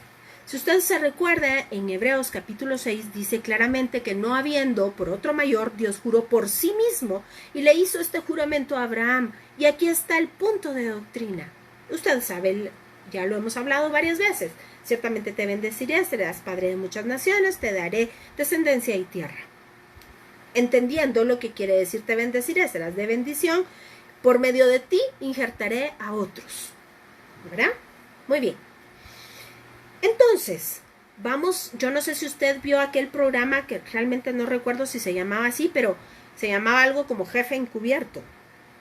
Y si se recuerda, trataba de un jefe que hacía esto, se disfrazaba e iba a su empresa a trabajar junto con todos los demás. Pues vamos a suponer que cuando Dios precisamente hizo esta promesa, ese fue el papel que jugó, el jefe encubierto. Por supuesto, antes de venir a la tierra, había dejado por escrito absolutamente todo lo referente a todas las cosas. Y claro está, por supuesto, había dejado escrito cuál era su plan sobre la tierra y cómo iba a ser ese plan de redención, qué iba a suceder, quiénes iban a hacer qué, cómo se iba a hacer. Todo con punto y coma, como hemos visto que la Biblia está establecido. La fuente de toda este caudal de sabiduría es lo que se llama Abba, o fuente, precisamente, de donde emana la vida. Pero nosotros todavía no lo podemos ver porque en este cuerpo corruptible, pues imagínese usted, caemos muertos, ¿verdad? Si la gloria en el Sinaí, dice la tradición hebrea, mató a todos los que estaban ahí, ¿cuánto nos mataría a nosotros al ver la totalidad del que ve de Dios? Sería una cosa, nadie quedaría. Entonces Dios se dosificó a sí mismo para poder venir a esta tierra y poderse dar, y eso es lo que dice Filipenses. Jesús, allá en ustedes este sentir que también hubo en Cristo, que siendo en forma de Dios, no estimó esta forma como algo a que aferrarse, sino que se despojó de sí mismo. Y yo le sugeriría que usted pueda leer unas gotitas de miel, me parece que son tal vez unas 5 de atrás para adelante. No recuerdo verdaderamente el título, se me pasó verlo, pero habla precisamente de que, se llama Y se hizo maldición. Me parece que son 3 gotitas. Y ahí se explica con toda la etimología de las palabras y con todo el viaje lingüístico que es imprescindible para demostrar esto que yo le estoy diciendo, así que váyase para allá y lo puede leer. Pero regresando a lo que estábamos hablando, entonces, teniendo en mente que Hashem, el Elohim, Adonai, se despojó a sí mismo de su forma de Dios, y vea que le dije 3 nombres del mismo Dios, que nos describen 3 características distintas de su carácter. Se puso el disfraz, por decirlo de alguna manera, de hombre, del Ben Adán. Él es el segundo Adán, para venir a quitar el pecado del mundo. Y bajo ese disfraz entró al mundo para no destruirlo, porque lo hizo de tal manera que la dosis era tan baja que nosotros podíamos verlo. Y a esto se refiere Juan capítulo 1 y primera de Juan capítulo 1. Y estando en esta condición de siervo y de humillación, se entregó hasta el punto máximo de morir en una cruz. Y esa es la razón de esas 3 gotitas de miel. Pero ¿cómo entonces podemos saber que Jesús es Dios? Y déjeme que nos vayamos, por favor, al libro de Isaías, capítulo 11, versículo 6. Y dice así. Y usted va a encontrar esto, lo hemos tratado varias veces en clase, pero hoy les tengo a mis amados alumnos. Vamos a ver, creo que me confundí en la cita, vamos a ver. Estoy en problemas.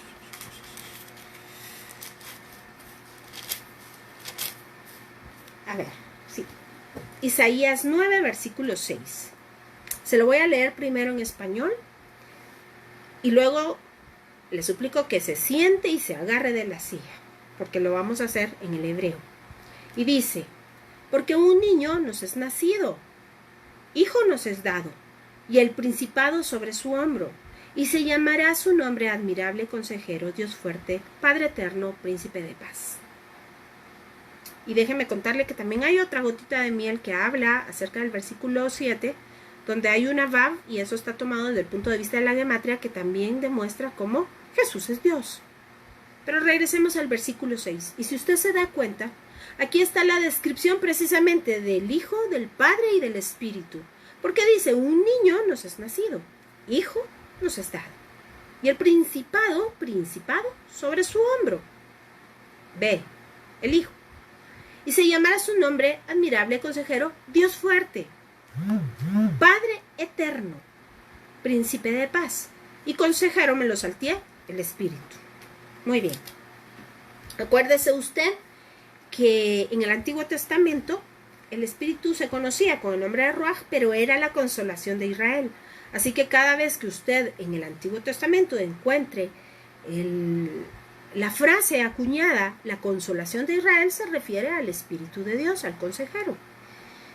Y esta es la esperanza, déjeme contarle, de la cual habla Apocalipsis, de esa nueva redención por medio del consejero, del consolador. Muy bien. Entonces ahora yo se lo voy a leer en el hebreo. Y dice: porque un niño, el término que se utiliza es Yelev, esa es la palabra. Y la frase dice: porque Yelev Yuland Land. Y esto quiere decir: un siervo nos es parido para nosotros. Entendemos en el hebreo que la palabra Yelev, que se traduce acá como niño, no es realmente una traducción muy acertada, porque en el hebreo Tinok es bebé y Tactón es niño pequeño. Así que el término Yelev aquí se utiliza más bien para alguien que viene a sujetarse. ¿Y sabe? Esto es un siervo. Y Jesús se sujetó a su misma palabra, porque de hecho Jesús, Dios, hizo el pacto jurando por sí mismo hasta la muerte. Esa era la forma en la cual se hacían los pactos en el Oriente. Hasta la muerte. Eso quiere decir, si es necesario que muera, muero. ¿Y se recuerda usted que eso fue lo que dijo precisamente la reina Esther? Así que Jesús dijo: si es necesario que muera por estos míos, voy a morir, pero a mí no se me va a perder ni uno solo de los que me has dado en la mano. Así que regresando, y dice: porque Yelev Yuland Land, un siervo será parido para nosotros. En el hebreo no se dice, como está aquí en el español, nos es nacido. Nadie nace, lo hacen nacer, ¿sí? Es parido. O sea, no es un mérito propio nacer, es un mérito de la mamá. Por esta razón, entre paréntesis, déjeme contarle que en Israel se celebra a la mamá el día del cumpleaños y en segundo término al cumpleañero. Así que, porque Yelev Yuland Land, un siervo, será parido para nosotros. Ben Nitan Land, un heredero, será dado para nosotros. ¿Se da cuenta cómo coincide con Apocalipsis? y el principado estará sobre su hombro, y se llamará su nombre Pele, y esto quiere decir maravilla. Y así comienza el Salmo 119, cuando habla acerca de la palabra de Dios, porque Jesús es la Torah viva. Él es Pele, es una maravilla que nuestra mente no puede comprender, es sobrenatural, es aquello que ningún ojo ha visto, que no ha todavía descendido ni a la mente ni al corazón. Él es el Pele, Él es la maravilla. Así que su nombre será maravilla. Yoetz, consejero. Él, en términos de Dios, ¿verdad? Él, Gibor, y es un nombre propio, Él. Dios poderoso y valiente. Pero vea lo que sigue. Abiad, Padre de la eternidad, Príncipe de paz. Así que el siervo que vino a subordinarse a su palabra, que fue parido para nosotros, el heredero que vino a rescatar lo que se había perdido, cuyo principado está sobre su hombro, cuyo nombre es maravilla y consejero, el Dios poderoso y valiente, es el Padre de la eternidad. Él es el Príncipe de paz. Y vamos a ver el Salmo 8:5, y dice: le has hecho un poco menor que los ángeles, y lo coronaste de gloria y de honra, le hiciste señorear sobre las obras de tus manos, todo lo pusiste bajo de sus pies. ¿A qué se refiere esto? Jesús tomó nuevamente lo que se había perdido. Y dice el libro de Hebreos que habiendo hecho la purificación de nuestras conciencias por medio de sí mismo, subió al cielo y se sentó a la diestra de la majestad en las alturas. ¿Qué quiere decir la diestra de la majestad en las alturas? Pues ni más ni menos que es un hebraísmo que quiere decir el cielo. Punto. No hay mucho que darle vueltas. Así que la diestra de la majestad en las alturas es el cielo, que hace una analogía, lo que nosotros hemos hablado, de los paralelismos, y es un paralelismo opuesto a la siniestra, obviamente, que será el lago de fuego. Así que déjeme ponerle, ya hablamos de los abogados, ahora déjeme hablarle de los que estudian los números. Y le voy a poner un ejemplo desde las matemáticas. Acordémonos que el lenguaje de Dios es matemático, es puntual, es perfecto, y el único libro que puede ser medido y pesado de manera y ser hallado de manera exacta es la Biblia. Y estoy hablando en términos puntuales y literales. Así que el cálculo integral, de acuerdo a sus leyes, dice que existe una función que se llama integración y derivadas. Esta función es la misma, pero se expresa de dos maneras distintas. Así que podríamos establecer una analogía entre la integración, que bien pudiésemos llamar como padre, y las derivadas como el hijo. En otros términos, hay quienes la conocen como la matriz y la derivada, o la madre y la hija. Pero es curioso y llama la atención que esta función, si se deriva o se integra, pareciera una cosa distinta, siendo la misma función, pero son dos presentaciones distintas de la misma función. Así que creo que esto nos aclara bastante el panorama acerca del Padre y del Hijo. Son exactamente la misma función, reveladas de manera distinta. La Iglesia de Oriente no tenía ningún problema con aceptar la divinidad de Yehoshua HaMashiach, que Él es Dios. Esto fue una cuestión acerca de la Iglesia de Occidente y por supuesto también una cuestión de los comentaristas judíos después del siglo II y del siglo V, que establecieron una serie de doctrinas a base de sus comentarios, en donde querían separarse, por supuesto, del cristianismo y en otros casos del islam. Así que en quizá un par de semanas vamos a hablar acerca de los términos de El, Elohim, Eloha, Elí y otros más, para que tengamos una idea de cómo se traducen al español, pero cómo se entienden en el hebreo, para que podamos descubrir cómo ciertamente Jesús es Dios Y lo podemos encontrar desde la lingüística, así que no se lo pierda, por favor. Continuando, versículo 28 dice, y le daré la estrella de la mañana. Por supuesto, es Jesucristo.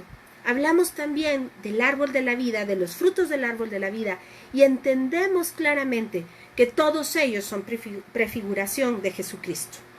Así que versículo 29 dice, el que tiene oído, oiga lo que el Espíritu, esto es la mente de Cristo, dice a las iglesias. Es el poder de Cristo. Y le aconsejo nuevamente, si usted quiere profundizar más acerca de esto, que pueda ver acerca de la fiesta de Shavuot o Pentecostés o Semanas. Los dos videos hablan con mayor profundidad. Pero vamos a ver, ¿qué dice Pablo acerca de la mente de Cristo? Y déjeme nada más recordarle que Efesios dice que el Espíritu Santo con el cual fuimos nosotros sellados no es ni más ni menos que el poder de Dios que mora en nosotros, que, explica Pablo, fue aquel que levantó a Jesucristo de los muertos y es aquel que nos da el poder para vivir una vida de santidad. Así que con esto en mente, ahora sí pasemos a 1 Corintios 2:16 y dice así, porque ¿quién conoció la mente del Señor? ¿Quién le instruirá? Mas nosotros tenemos la mente de Cristo. Y ahora pasemos a 1 Corintios 1:30 y dice, mas por obra suya estáis vosotros en Cristo Jesús, el cual se hizo para nosotros sabiduría. Él se hizo sabiduría de Dios para nosotros, y justificación y santificación y redención. Si guardáis mis mandamientos, dice el Señor Jesús, permaneceréis en mi amor, así como yo he guardado los mandamientos de mi Padre y permanezco en su amor. También Juan 14 dice, si guardan estos evangelios, estos mandamientos, es porque me aman. Y si lo hacen, yo permanezco en ustedes y ustedes en mí. Vamos a ver cómo. Y dice así, si guardáis, aquí tengo Juan 15:10, si guardáis mis mandamientos, permanecéis en mi amor. Así como yo he guardado los mandamientos de mi Padre. Entendemos que Padre es el Abba, lo que nosotros habíamos hablado, su palabra bajo juramento. Y permanezco en su amor. Pero vea usted de qué manera lo hacemos nosotros. Romanos 5:5 dice así, y la esperanza no avergüenza. ¿Cuál es esta esperanza? Pues claramente les repito, Apocalipsis 21, habitaremos con Él eternamente y para siempre. Esta es la esperanza a la cual hemos sido llamados. Y dice que no avergüenza, porque el amor de Dios ha sido derramado en nuestros corazones por medio del Espíritu Santo que nos fue dado. Así que es el Espíritu Santo el que hace que nos podamos volver a adecuar para vivir en santidad de acuerdo a sus leyes, a sus mandamientos, a su enseñanza, a su doctrina, para que cuando llegue el momento de esa nueva Jerusalén descienda del cielo, donde nada inmundo entrará, más los que hemos sido lavados por la sangre del Cordero, sellados con el sello del Espíritu, y además, ay Dios mío, se me fue la palabra, y además equipados con el poder para poder vivir en esas obras que el Señor ya hizo de antemano para que andésemos en ellos. No podemos mutilar, mis hermanos, la palabra, porque toda... Si quitamos la palabra, es como que cercenáramos el cuerpo de Cristo. Es importante que nos rijamos a lo que la palabra dice. Y para no extenderme más, porque ya es casi la 1, quiero nada más decirle que esto atañe también al modelo bíblico que habla acerca de la mujer. Por supuesto, la mujer puede colaborar en la iglesia, ser un ente de bendición, puede ministrar, puede cantar, puede enseñar, pero no dirigir comunidades. Esto es de acuerdo al modelo bíblico. Es un orden divino para que las cosas funcionen de acuerdo al corazón de Dios, a la voluntad de Dios, y Él y su gloria sean vistas en ese lugar. Yo quiero exhortarlo.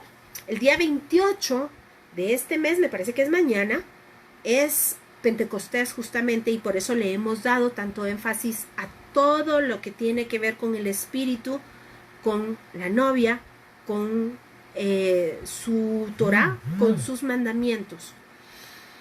Gracias, Lili, mi amada Lili de Castañeda, que está desde muy temprano con nosotros en la grabación. Me exhortó a que pusiéramos este énfasis este año, y es que si usted puede leer Gotitas de Miel anteriormente, establecemos como las fechas, este preciso año que que está transcurriendo, coinciden exactamente con las fiestas y las fechas de la salida de Egipto y las fiestas y la fecha en la cual Jesús fue colgado en una cruz.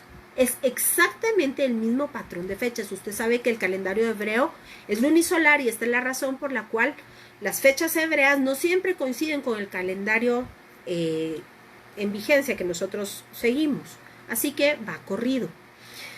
Pero da la casualidad que este año sí coincide. O sea, coincide con esas fechas importantes cuando Jesús cumplió todo lo que de él se decía. Así que la fecha de mañana estará recordando lo que pasó en un Pentecostés que había sido anunciado en Sinaí, pero que Jesús mismo, a los 40 días antes de ascender, dijo: pero esperad, porque seréis llenos del poder, del Consolador, del Espíritu que morará en ustedes. Y vimos Romanos 5, es el mismo Espíritu de Jesucristo.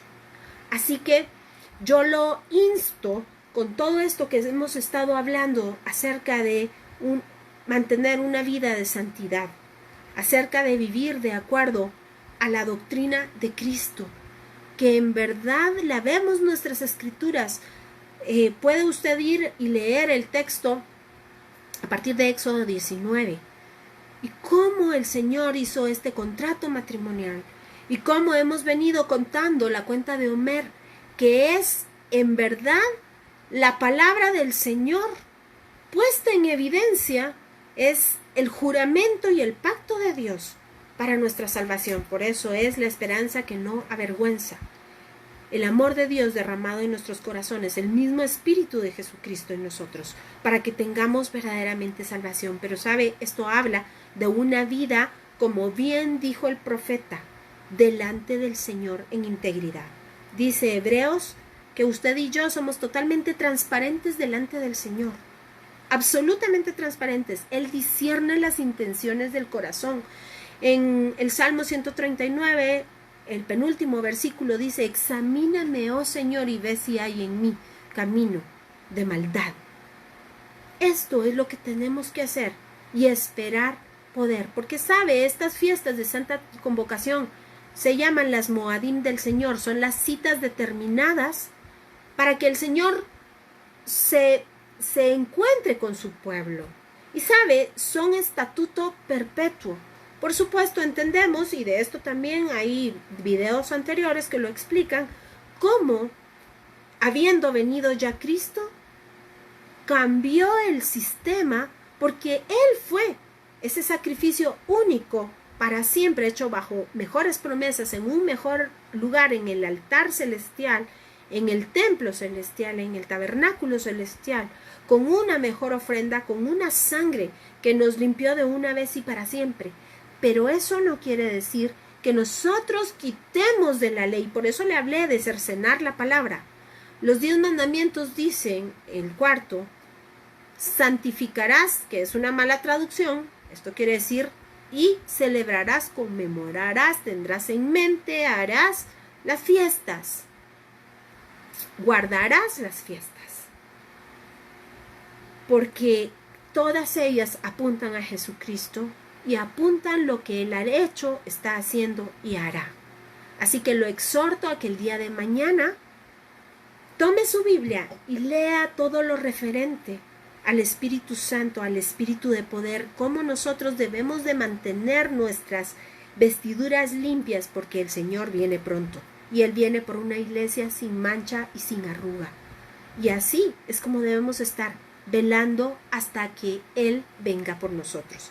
Así que con esta exhortación lo quiero dejar y el día de mañana nos presentemos todos delante del Señor pidiéndole ese poder, como dice Efesios, para que le conozcamos y le amemos, para que seamos capaces de vivir una vida, hechos un pueblo, real sacerdocio, nación santa, apartada para Él.